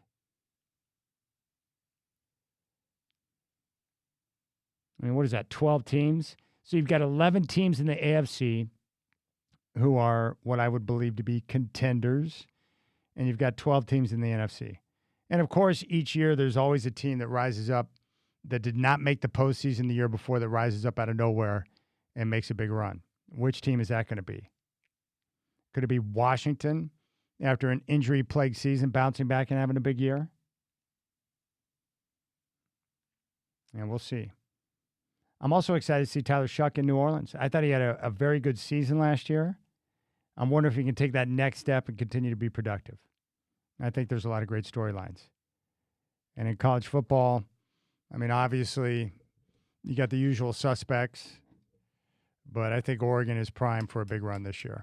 The question is, will it be enough? And what's Indiana's follow-up going to be to one of the greatest seasons we've seen in the history of college football? 503-248-0620. So don't forget, coming up next, if you want to go check out the ballpark, if you have not been to Hillsboro, Hoff's Ballpark is spectacular. We've got a 4-pack of tickets where you can sit in the Rip City Radio row, and we'll give those away coming up next. And then John Canzano is going to join us at 520. If you want to jump on board, 503-248-0620. Hope you're enjoying your Tuesday. You got the Rip City Drive.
All right, it's now 5 o'clock. We have Hops Ticket Tuesday coming up next on the Rip City Drive. Your chance to win a 4-pack of tickets to sit in the Rip City Radio Row at the beautiful brand new Hops Ballpark.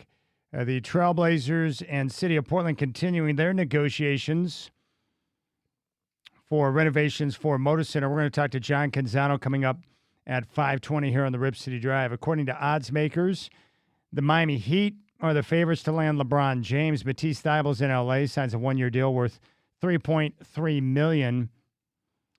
Of the massive layoffs at ESPN, Ryan Clark is out. Carl Ravitch, after 33 years with the company. Cam Newton, who was a contributor to First Take. Tom Pelissero and Stefania Bell, along with Charles Davis, among the names of people who have been laid off. Mariners will take on the Reds tonight. 6:40 first pitch at T-Mobile.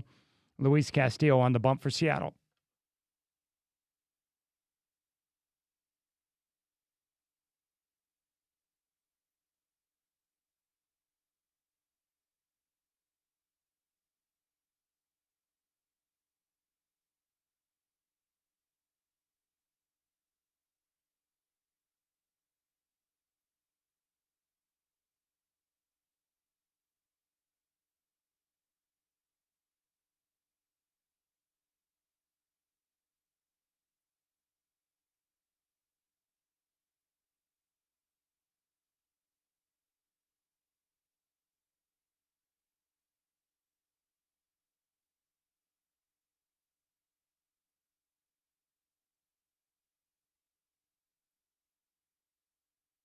All right, your chance to see the Hops coming up on Saturday.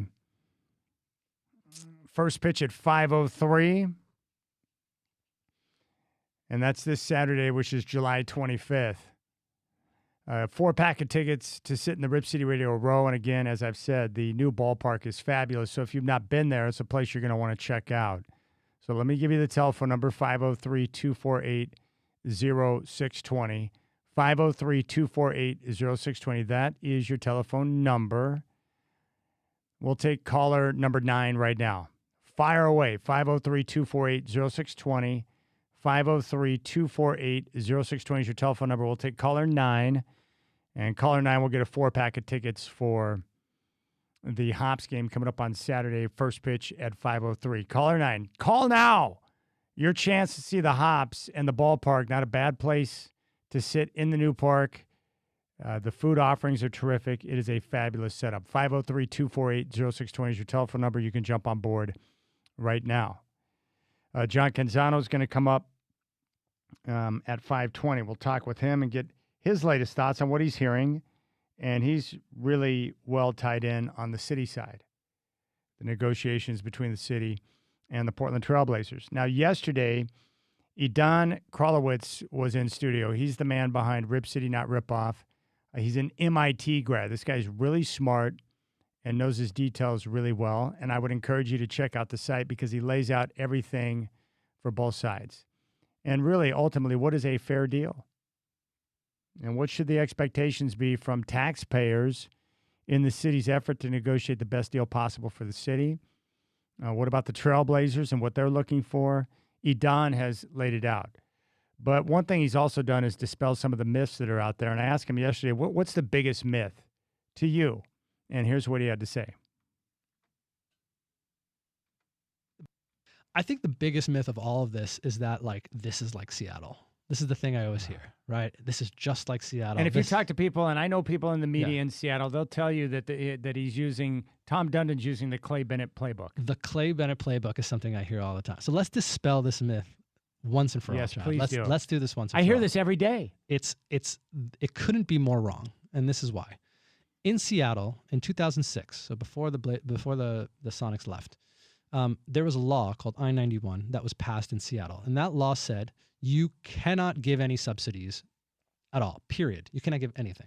So when Clay Bennett went and asked the state legislature in Washington for money, they said, you get zero, goose egg. You get nothing. And Clay Bennett basically went to the NBA and said, hey, they're giving me nothing. And so the NBA said, I don't know if they said this, but I'm speculating. The NBA was like, well, we can't set a precedent where cities can give nothing, right? We need them to give something. And so that was the reason why I think David Stern allowed them ultimately to leave, is because this public, city, state, whatever, they came back with nothing. We're giving you nothing. You got to do it yourself.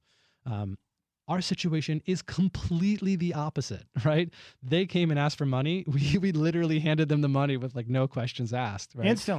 Instantly, like in 3 weeks, like as fast as you could possibly do it, we gave them the money, more than half of the project. So it is completely opposite from, it could not be more opposite than Seattle, just like from the money, which is the thing that matters at the end of the day, right? The money is what matters. It's not feelings. It's not vibes, right? Yeah. We got $365 million that we said we are in. And so it's nothing like Seattle. The NBA is not going to look at that and say that's the same as Seattle. It's completely different. And so that whole, like, this is the Clay Bennett playbook, it's not true, because the Clay Bennett playbook included the fact that he got $0 from the state. All right, there you go. That was the biggest myth in the mind of Idan Kralowitz, who was in studio yesterday. So check out his website, Rip City, not Rip Off. He's done a good job of laying it out. And you can find him on social media as well under his name, and he's happy to answer any questions you may have. But did a very good job with the site. And he's just a really smart guy who lives in the area, Southwest Portland, big Blazer fan. And he became interested when he started to look at the plan and realized that there was no plan with the original contribution from the state, and the terms is what he was looking for. And so that's when he became really interested and started to do some research and is trying to do the best he can to help, because in the end, he wants the same thing we all do, a deal to get done and for the Trailblazers to remain. 503-248-0620 is your telephone number. We got a winner for the tickets. We do. We got a winner for the tickets, so we're set there. We do it each and every Tuesday throughout the baseball season. Give away a 4-pack of tickets to sit in the Rip City Radio Row at the new ballpark. And what a great time it is to be out there. This time of year is great. Sunshine, blue skies. The evening games are really nice, especially when the temperatures start to cool just a bit.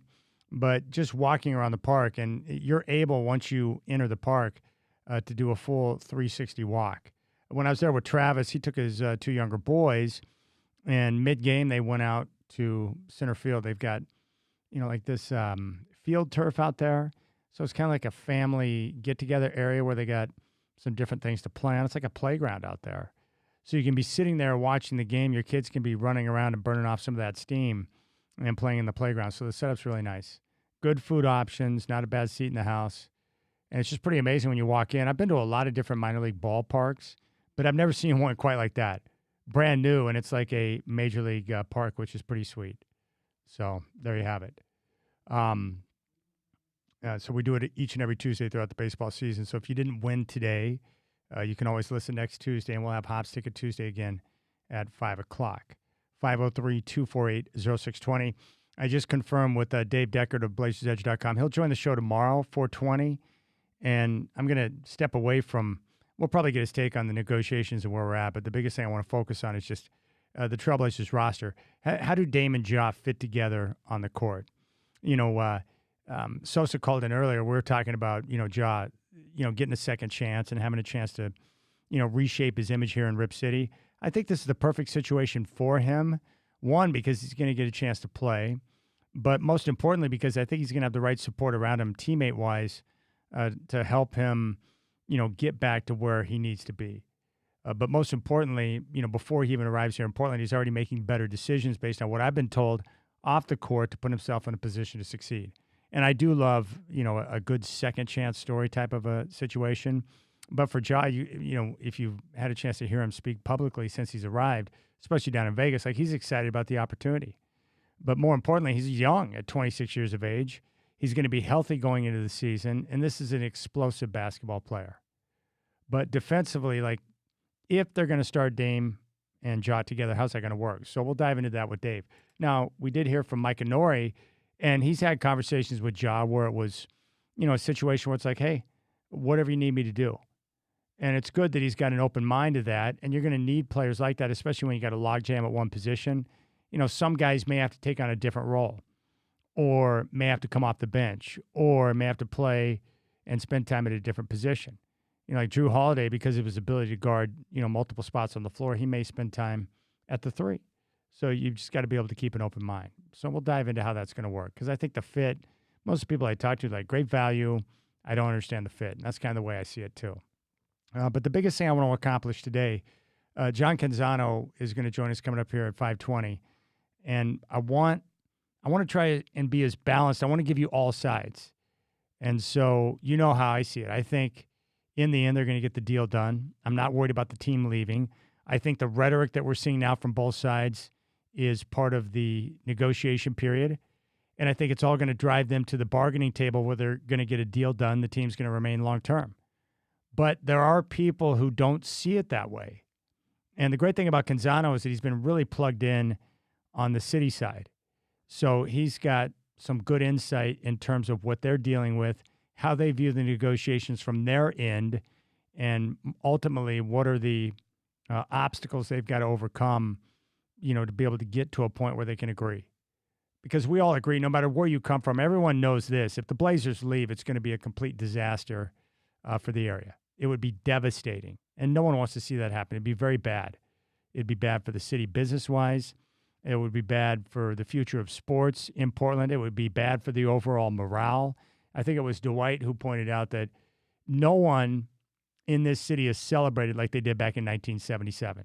Sports, there's a certain thing that sports brings to your community that you can't really put a price tag on, that you can't put in a test tube and be able to come up with some data. There's just something outside of that it brings to your community, the way that it brings people together, the way that it lifts your mood, the way that it allows you to have an escape from, all the different things going on in your life. It brings us together. As I mentioned before, it's pretty sweet that we can all sit inside a Moda Center. You can be next to someone who's a perfect stranger who comes from a different background, maybe has different views on the world than you do, but 5 minutes into the game, you could be high-fiving this perfect stranger. Why? Because the team and the sport brings people together, and I love that. I think we all do. And then with the arena itself, aside from basketball, just all the memories, all the different events and shows and different things we've seen there, which is pretty cool. So we'll get the latest on that. And, we'll see how things are shaking out.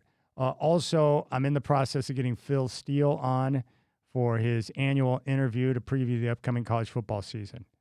So I know we're getting close because it's Phil Steele time, and I want to talk with him. And we'll get a full preview of all the conferences. We'll get his take on who's going to win the national championship. We'll get his surprise team. We'll get his take on what he thinks about the Oregon Ducks and what they need to do and what needs to happen for them to finally get over the hump. The great thing about Oregon is they're in a position now to where they're a powerhouse. And if you keep knocking on the door and putting yourself in position, eventually it's going to open up for you, which is cool. All right, 503-248-0620 is your telephone number.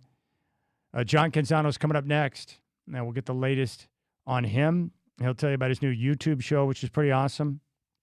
And we'll get the latest on the negotiations and where we're at and how he sees it. You got the Rip City Drive on your home of the Blazers, Rip City Radio 620.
All right, what a thrill this is.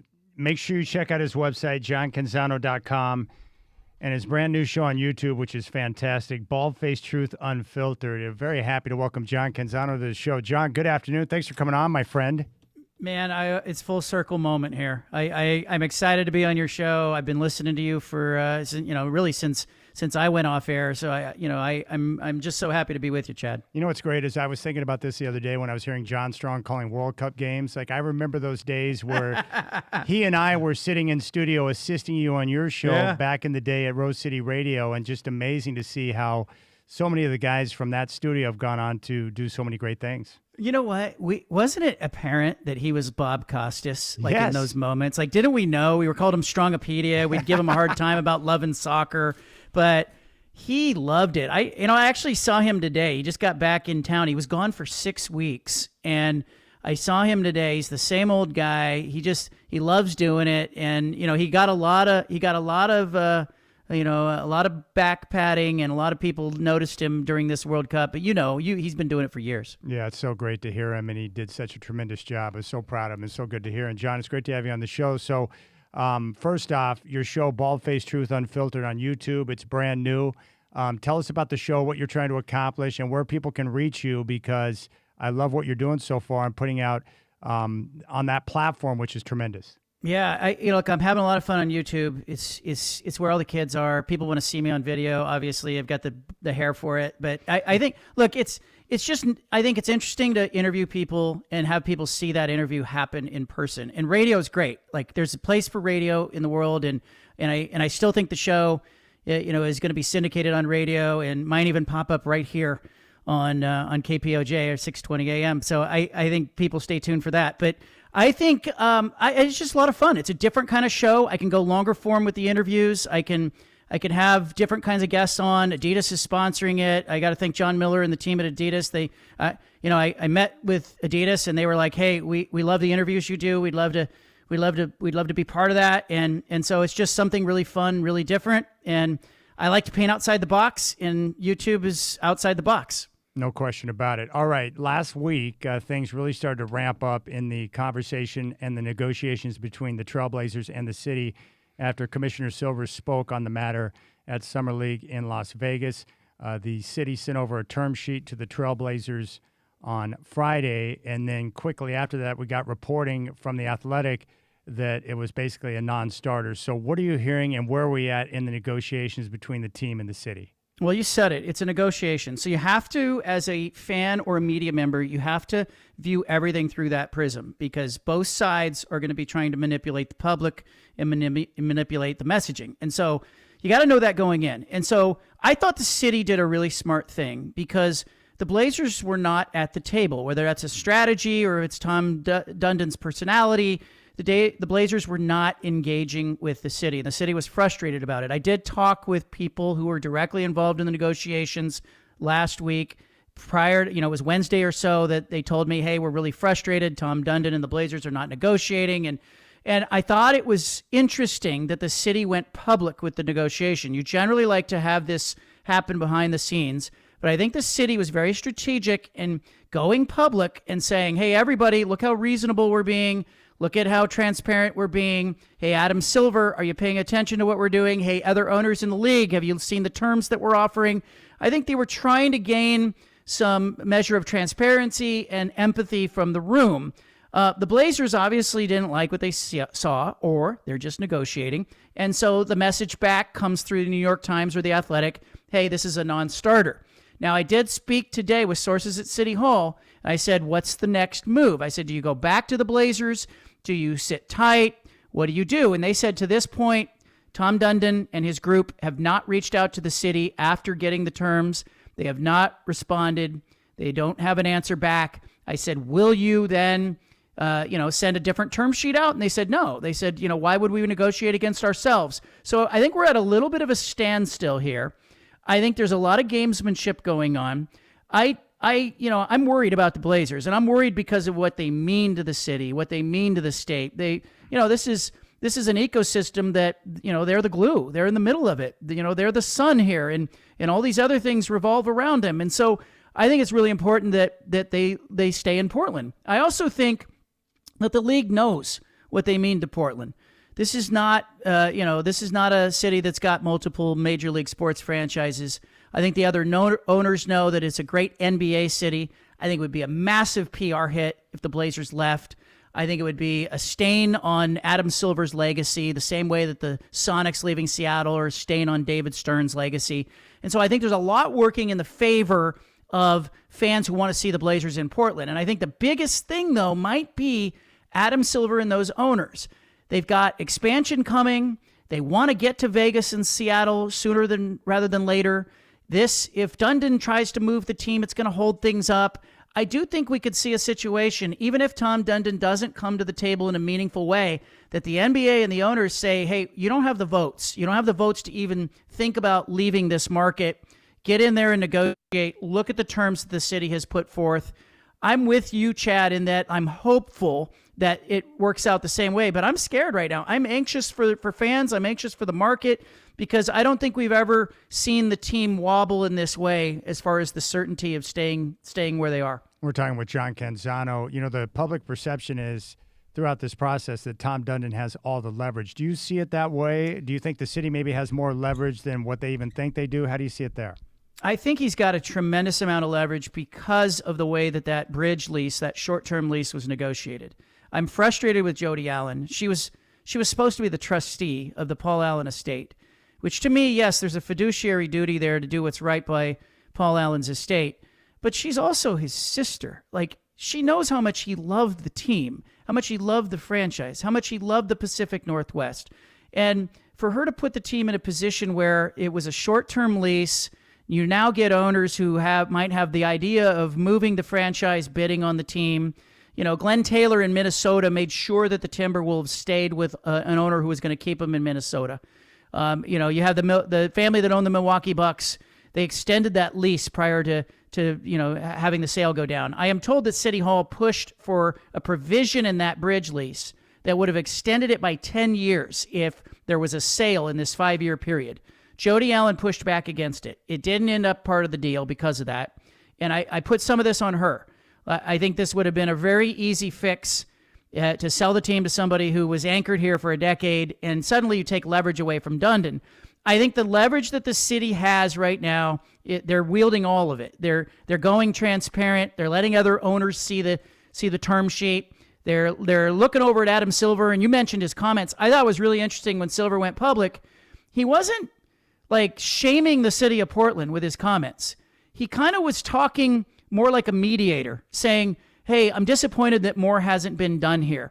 And I felt like he played that right down the middle of the fairway for a reason. I think he wants this team in Portland.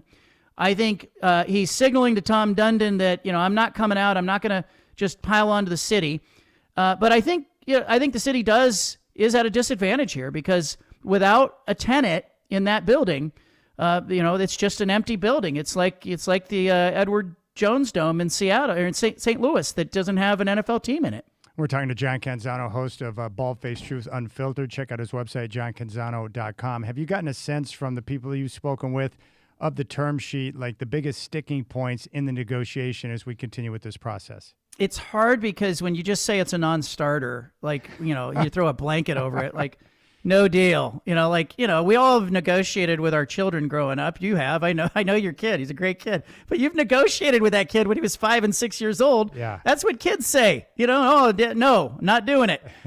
So I think that the biggest things are, Tom Dundon doesn't want to pay rent. The city's got a $3 million a year fee in there that's more like a management fee. It's essentially rent. I kind of think if you're not paying rent, you're not a tenant, like you're a squatter. So I think there needs to be some money that changes hands there. I think it's reasonable to expect that the Blazers would pay something to use that building. They're not just going to be there as a civic, bonus for everybody, and Tom Dundon gets to cash the check. So they got to pay something. The city owns the building. It's I'm with Dundon on this point. Like, if I paid for the Blazers, I wouldn't expect that it's my job to come in and invest a bunch of money to improve the arena. Yeah. That said, Jody really didn't do anything to the arena after Paul died in 2018, so she kind of went on cruise control there. She should have probably been investing in the arena. So I get the frustration from people who go, hey, the Blazers should have done something. Well, Dundon bought the team. you're buying it as is. The arena wasn't part of the deal. The arena belonged to the city by that point. So I kind of think it's on the city to make the improvements, but I think it's on Tom Dundon to recognize that if you're going to do business here, part of doing business here is being a good partner. Part of doing business here is recognizing the market. These Blazer fans, it's the greatest asset the franchise has. It's the fan base. You know that. Yeah, no question about it. And the connection between team and community is, one of the most special in the NBA, no question about it. Do you have any sense on what Tom Dundon wants? Is he just looking for the best deal so he can keep the team here? Do you think he has a desire to move the team out of town? What do you think that is? I talked to somebody who was very frustrated today on the city side, who told me that he does not believe that Dundon wants to make a deal. That if he wanted to negotiate, he would be at the table right now saying, here's my problem with the terms, and he's not there. And so the thought right now at City Hall is that Dundon wants to go scorched earth, create either the reality or the illusion that he's ready to move the team. And if the city came forth with like just a sweetheart lopsided deal, he would probably sign that and stay right now.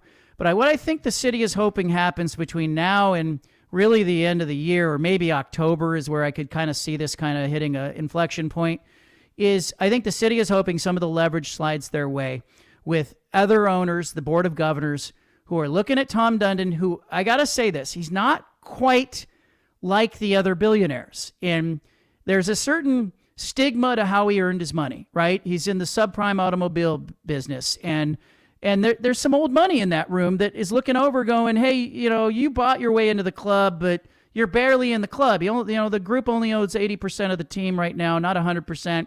He, among the owners in the NBA, I don't think there's an owner who has less of his own money in the franchise than Tom Dundon does.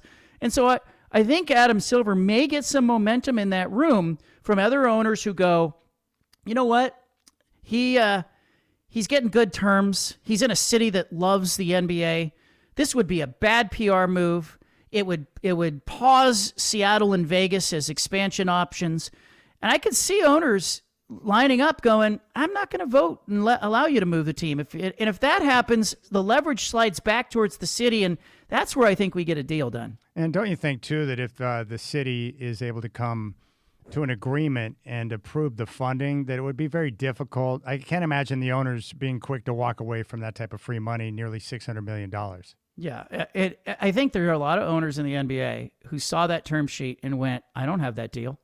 That's a pretty good deal. So I think that it was obvious strategy on the city's part to just go public, transparent, put it out there.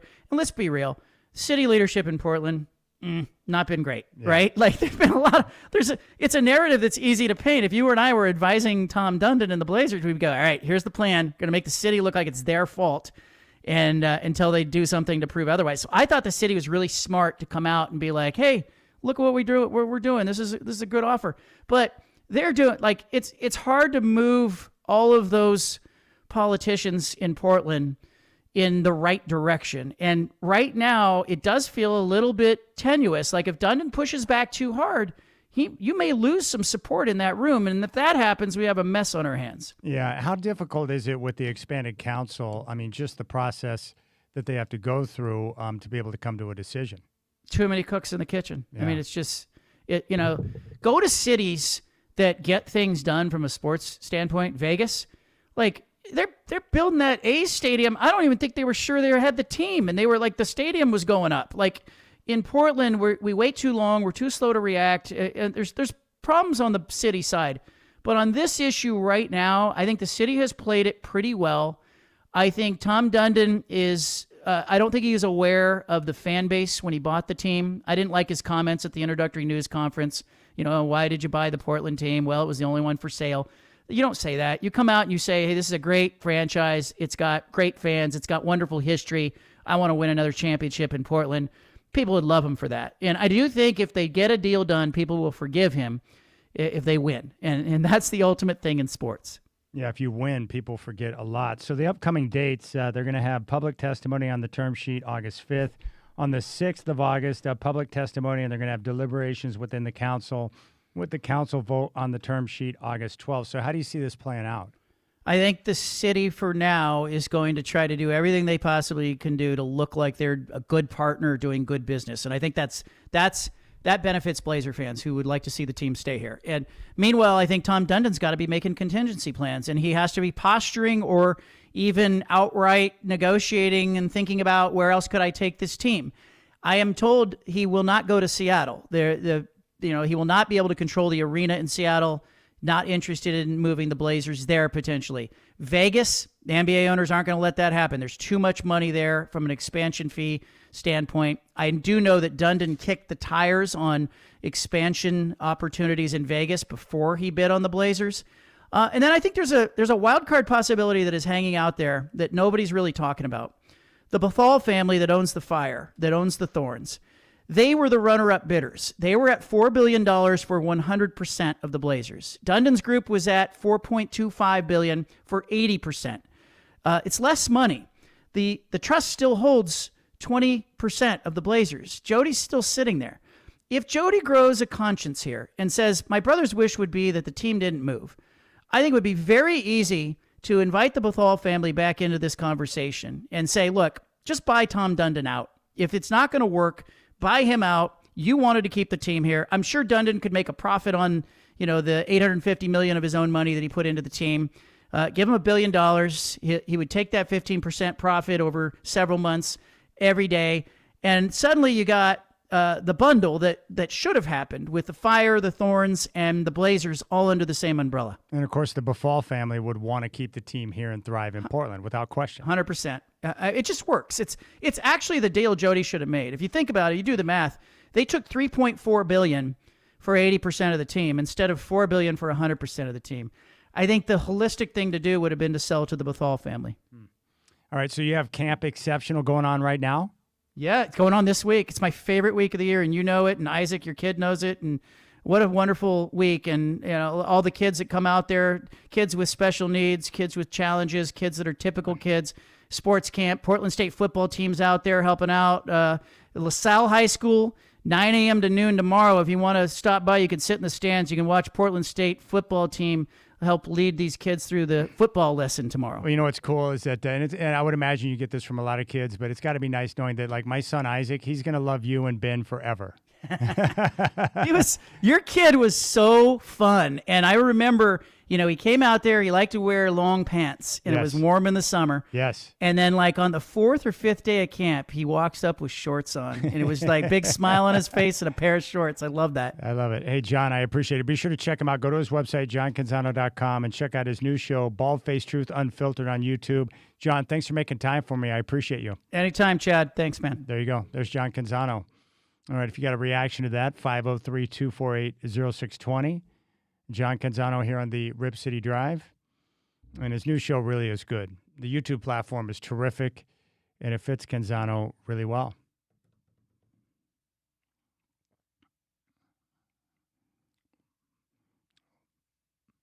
And that's a different, piece of insight from John, who's getting a lot of intel from the city side. All right, 503-248-0620 is your telephone number. We'll come back. You got the Rip City Drive on your home of the Blazers, Rip City Radio 620.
Well, you certainly can't go wrong with Chuck Mangione. I've got this album on vinyl, and the extended version of Feels So Good is sensational. And as I've told you, I saw him live once for free. He played at the Fort Vancouver stage right before the fireworks show. He was the last act to go on before they kicked off the fireworks show. And I jockeyed for position. No one cared more than I did, but I was right there in front of the stage staring at him. And rest in peace, Chuck Mangione. I think it's on YouTube, too. He did the national anthem in a Yankee game once. I think he's from Rochester. But he said this song here was his college fund song because it paid for his kids to go to college. Big thanks to John Canzano. I think you're going to be hearing a lot more of him on the station if I had to guess. Nothing is set in stone yet, but that's the direction it's headed, which is really cool. And Canzano does a great job of covering college football. I love his college football content. All over the Ducks, the Beavers, the Pac-12, the Big Ten. Like, he's got really good college football content. And he's been all over this situation, too. I think he views Dundon differently than I do. He's a lot more concerned than I am. But, again, I do not believe that Dundon's desires to move the team. I think Dundon right now is in the middle of a negotiation, something he does really well, and he's focused on getting the best deal possible. So, again, I would say, through my eyes, don't get too alarmed at the rhetoric that's going back and forth between the council, the city, and the team right now. You know, they've both got things to say. They both have to jockey for position, and eventually I think it's going to drive them to a deal. I also don't think the NBA wants the Blazers to move. I don't think Adam Silver wants the Blazers to be in a different market. And the good thing is there aren't a lot of open options for Tom Dundon right now. And owners are not in the habit of walking away from a lot of free public money. They love that. That's one of the best coups in the history of our civilization are owners of these teams worth billions getting free money from the public. They love that. It's a great gig. Oh, my goodness. 503-248-0620. Dave Deckard will join us tomorrow on the show at 4:20, trying to get an idea of how they're going to make that work with Dame and Jaw together in the backcourt. And that's pretty much how I see the trade. Not really sure of the fit with Jaw, but I love the value they got in return by unloading Jeremy Grant and Chris Murray and getting a guy in Jaw who's a two-time All-Star, 26 years of age and a lot of talent. So I can't wait to see that. 503-248-0620. I would encourage you to check out, what's his name? Got to think of the name now. Gosh dang it. Can I play this game? The Whatty Whattin? I can't think of his name. Rick Beato. There you go. Oh, would have never got You got to check out his interview with Billy Joel. I just finished watching the entire one. It's a long-form interview. Rick Beato is one of my favorite channels on YouTube, and the Billy Joe interview is terrific. He does a great job with them. 503-248-0620.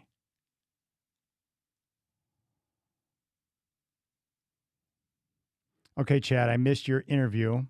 You and Canzano are both my favorites, so I hope you'd be staying too. That's a must. But honestly, I'm glad you guys would be working on the same station. But as far as Dundon goes and wanting to move,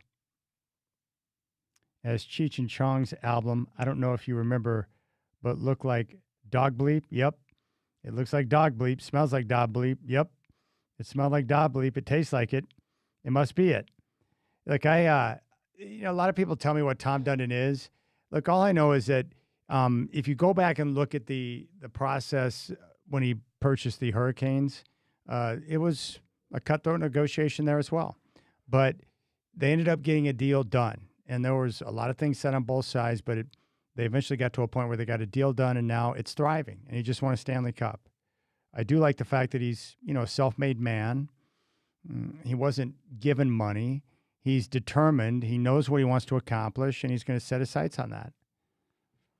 And he's about getting the best deal possible. Same thing with, I think you can use the example of the hiring of Micah Nori with the situation with the city right now, where he was patient and waited that out until he was able to have the majority of the leverage, and he negotiated the deal that he wanted. I think he's going to handle this process the same way. I mean, he will give a little bit. I mean, he's not a fool, but he is going to negotiate and continue to drive until he gets the best deal possible for himself and the team. That's his responsibility. The city has to continue to stand their ground and push back and get the best deal that they possibly can for the city. So, we're hearing that from both sides. The city's wanting to, a couple of commissioners are wanting to, rework some of the money. Commissioners Julie Brim Edwards and Megan Moyer on Tuesday introduced a pair of amendments that would cut more than a third of the $100 million that County Chair Jessica Vega Peterson previously committed toward the estimated $600 million project. You've got the Blazers suggesting that they may just rip up this deal and start from scratch again. You got a lot of crazy things coming out from both sides. That is part of the process.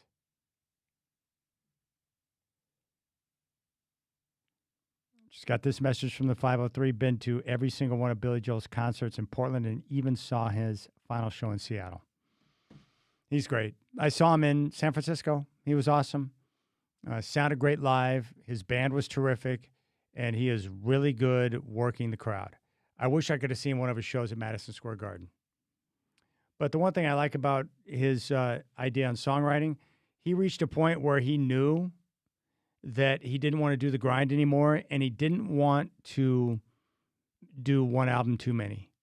He wanted to step away when, he felt like his music and the effort and the product was quality.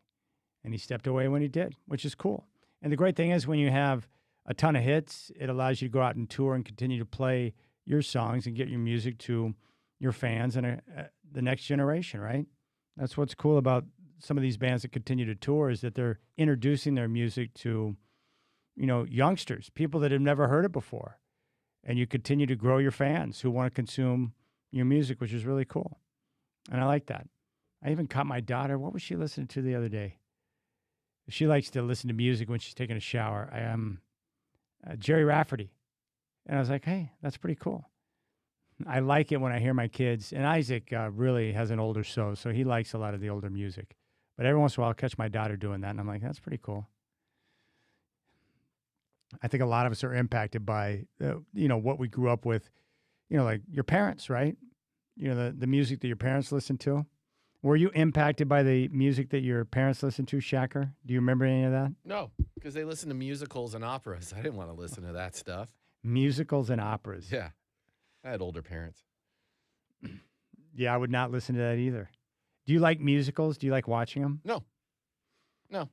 I went to the opera once because I got the tickets, Barbara of Seville. I knew the songs. But, yeah, I'm not really entertained by that stuff. And that's the stuff I was exposed to. Yeah, I've been to the opera before. Yeah, Gilbert and Sullivan. There was Neil Diamond was played. I think that was like the hardest rock my mom would listen to. I do like Neil Diamond. Seen him, I took my parents to see him in concert. He was terrific. I have been to the Oregon Symphony multiple times, and I enjoyed that. That's different than an opera, though. I like that when they're playing music from movies. Oh, yeah. And they a lot of times they'll do that. Like you'll get a Star Wars production or a Superman production or something like, music that you recognize from the movies, which is cool. All right, that's going to do it for the Rip City Drive. When we come back, who's going to join me from the Hops? Who we got today? Hopefully all three. They're working on the equipment right now. They got a few minutes to figure it out. But, yeah, all three are standing by. Matt Rickard, Seth Hoyland, and Rich Burke. When we come back, I'll spend some time talking with them as they get ready for some baseball. So stay tuned. Some bonus Rip City Drive with the broadcast team from the Hillsboro Hops here on your home of the Hops, Rip City Radio 620.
All right, this could be one of the most painful things I've ever seen in my life. And I would recommend not searching this on social media. But one of the A's last night, Kuroda Grauer, he took a foul tip off his package and continued to play. And the report from Jody Jackson, Kuroda Grauer was injured last night after fouling off a pitch in the 5th inning. He underwent emergency surgery to repair a ruptured testicle last night at St. Joseph's Hospital in Phoenix and is resting comfortably. Yeah, I'm sure that's really comfortable. Oh, my gosh. I honestly can't think of something more painful than that. Yikes. And it's a direct hit. Like they showed it in slow-mo. Literally a direct hit. And he went right down on his face at home plate. And understandable. I mean, it's one thing to get, your package grazed or for someone to hit you in the package. But taking a foul tip and a direct hit, too, by the way, off the bat, into the package, ruptured testicle. No, thank you. Do those guys not wear cups? Like, I need explanation on that. It would seem like that'd be uncomfortable if you're trying to run around or whatever. I don't know if they do or not. Some guys don't. Do Major League Baseball players wear cups? This would be a prime example of why that might be a good idea to include that in your uniform giddy-up. Goodness gracious. Oof. Just thinking about that just makes me cringe. 503-248-0620 is your telephone number. Here's another text from the 503. Anything with the testicle, take it from me, a nurse, is absolutely terrible pain, and you have to elevate, etc. It is not comfortable. Well, I know that. I don't have to be a nurse. I'm a guy. Let's just put it this way. When we were kids riding our bikes around, we did not wear helmets. I never wore a helmet when I was younger riding my bike. None of us did. Like, it wasn't even a consideration. My parents didn't even recommend that we wear a helmet. Now, when I rode a motorcycle, I wore a helmet, but we never wore helmets riding a bike. We were just concerned about having our feet slide off the pedals and racking ourselves on the crossbar. That's the only thing we cared about. And for some reason, boys think it's really funny. Like, if your buddy got hit in the balls, you just start laughing. Like, uncontrollable laughter. I don't know why that is, but that's not funny. I mean, Grauer, jeez. Are they there? All right, we're welcome now. Do I have all three? How about this? We get the trio. A little menage a trois of Hops baseball right now with Rich Burke and Seth Hoyland. And who else is there? Matt Rickard. All the guys. What's up, fellas? What's up, Chad? I think we got two of us right now. We're working on the connection. Right now it's Matt and I, but we're trying to get it up and running. When we come back from the road and we have a new system this year and all the settings seem to not want to work on the Tuesday back from the road trip. So we're getting there. We're close. That's okay. You're still working out the bugs of a brand new building. I respect that. Yeah, exactly right. Yeah, I can't complain about that. So it's going to be a warm one tonight. What's the temperature that you guys have right now? Is it triple digits? It's scorching hot, I can tell you that. But a lot of our guys like this type of temperature. 102 rats. No, yeah, it's a hot one. But we got a lot of guys, who love the hot weather, whether it be, the international players, guys from the South. I see our pitching coach Blake out there. He's from Georgia. He walked by me earlier and is like, "I love this." So for most of them, they like it super hot and humid, and that's what they got today for sure. Now, when it's warm like this, does the ball carry out of the park better than on other days, or how does that work? I think in general that's the case. We haven't had too many days like this here yet, but right now I'm looking out at the flagpoles in left field. Of course, we got the two flags with the Canadians in town. Wind is blowing in from left field, but I imagine we'll get some pretty good carry with the heat the first 3 days of this series. That's great. Seth Hoyland and Matt Rickard here on the Rip City Drive as we get ready for Hops baseball coming up tonight. First pitch will be at 6:35 as they get ready to take on Vancouver. And Seth, I just want to say thank you. You set Travis and I up. Travis Demers, voice of the Blazers, a couple of weeks ago in the club area, and it was fantastic. What a way to take in a baseball game.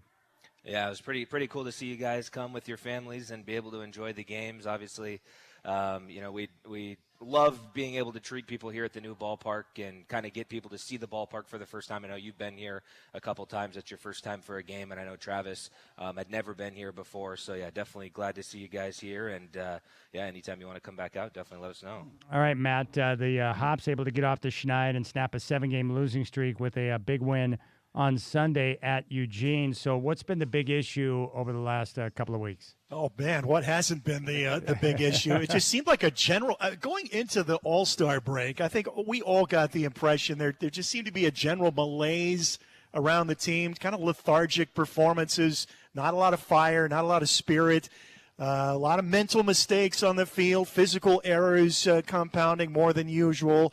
A couple of the more reliable starting pitchers, and that's the rock of this team. That's the foundation. Deep, talented starting rotation.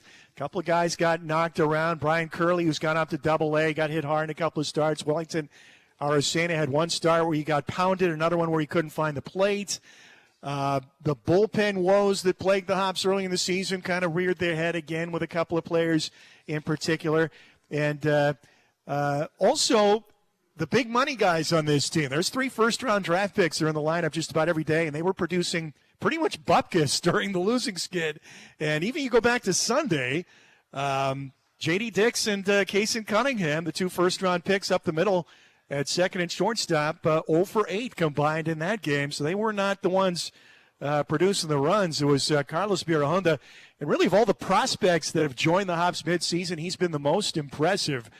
We've had some very good catchers come through here, but this kid has looked outstanding. He's not hitting for a high average.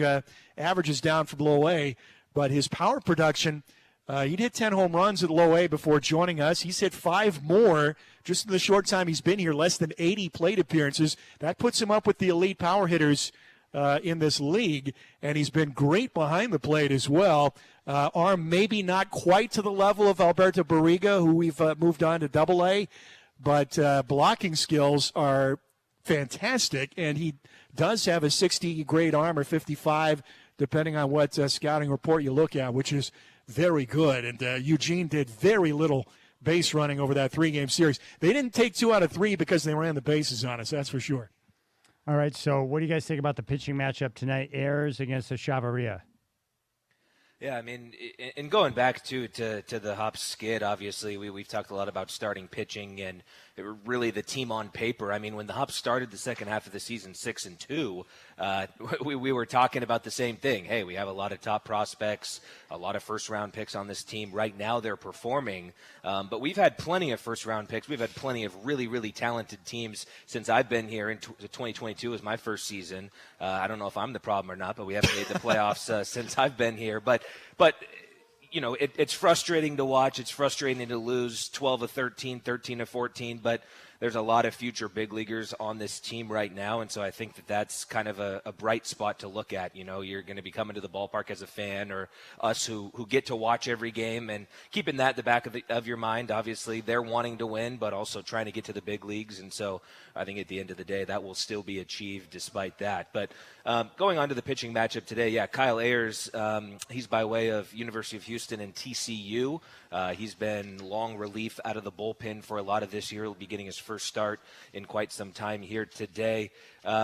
He gives up a lot of hits, so he's going to have to keep Vancouver in the yard again. As you mentioned, with it being a hot day today, the ball could fly. And for Ayers, that definitely could be a problem for him. Yeah, 9 home runs allowed this year. Yeah, here in Game 1. But yeah, he's been working long relief out of the bullpen.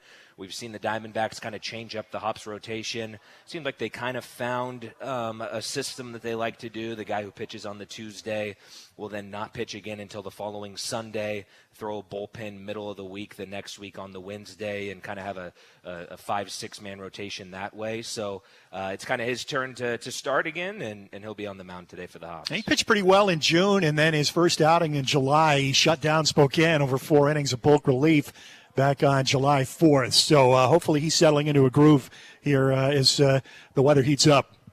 But I would imagine it's not uncommon, right? Teams going into the All-Star break, like if you're going to have a skid or if you get banged up a little bit, the fatigue is set in at that point because they played so many games. Like it's not uncommon for a team to go on a little bit of a slide before the All-Star break, is it? Well, and I should backtrack, Chad, and say number one factor on this team, they're extremely young. Yeah. I mean, the core of this team, there are 6 position players on this team that are 20 years old. 2 of them joined the Hops when they were 19. Actually, Slade Caldwell joined us last year when he was 18 years old, back with a second go-around this year. 20 years old is very young for this level. The average position player is between 22 and 23 years old, probably on average a little closer to 23. So the youth of this team may be betraying a little bit. And then, these guys aren't quite used to playing this many games yet. So they are wearing down perhaps as you approach the All-Star break. We hope to see a little recharge of the batteries. Took them a while to get going down in Eugene. Held to just 3 hits on Friday, but spanked the Emeralds on Sunday, and hopefully that's a springboard to better things to come this summer. Yeah, and you look, Chad, you look at those the 20-year-olds on this team and the guys who were picked out of high school, all of them either international free agent signings and or high school draft picks. Kason Cunningham, a high school draft pick. Slade Caldwell, a high school draft pick. J.D. Dix, a high school draft pick. So these guys, they've played maybe 40, maybe 45 games in a high school season, and then they're jumping and playing 132 games. And I think all of them have noted at some point in an interview or another during the season, like, hey, this is, really the first time that I've played, 100-plus games, yet alone 132 games in a season. So I think all those things factor together. Again, it doesn't make it any less frustrating to lose all those games, but I definitely think those are legitimate factors. And, hopefully they can find their way here against Vancouver, and another team who has struggled this season. Well, the good thing is, too, for young ball players, you want to have success, you want to win, but you learn great lessons through the losses, right? Because every team at the major league level goes through a slump, and you've got to learn to come out of it. And so I think it's a good, valuable, teaching tool for those guys, too, to learn how to deal with the disappointment of a losing streak, but more importantly, what you have to do to battle to get out of that.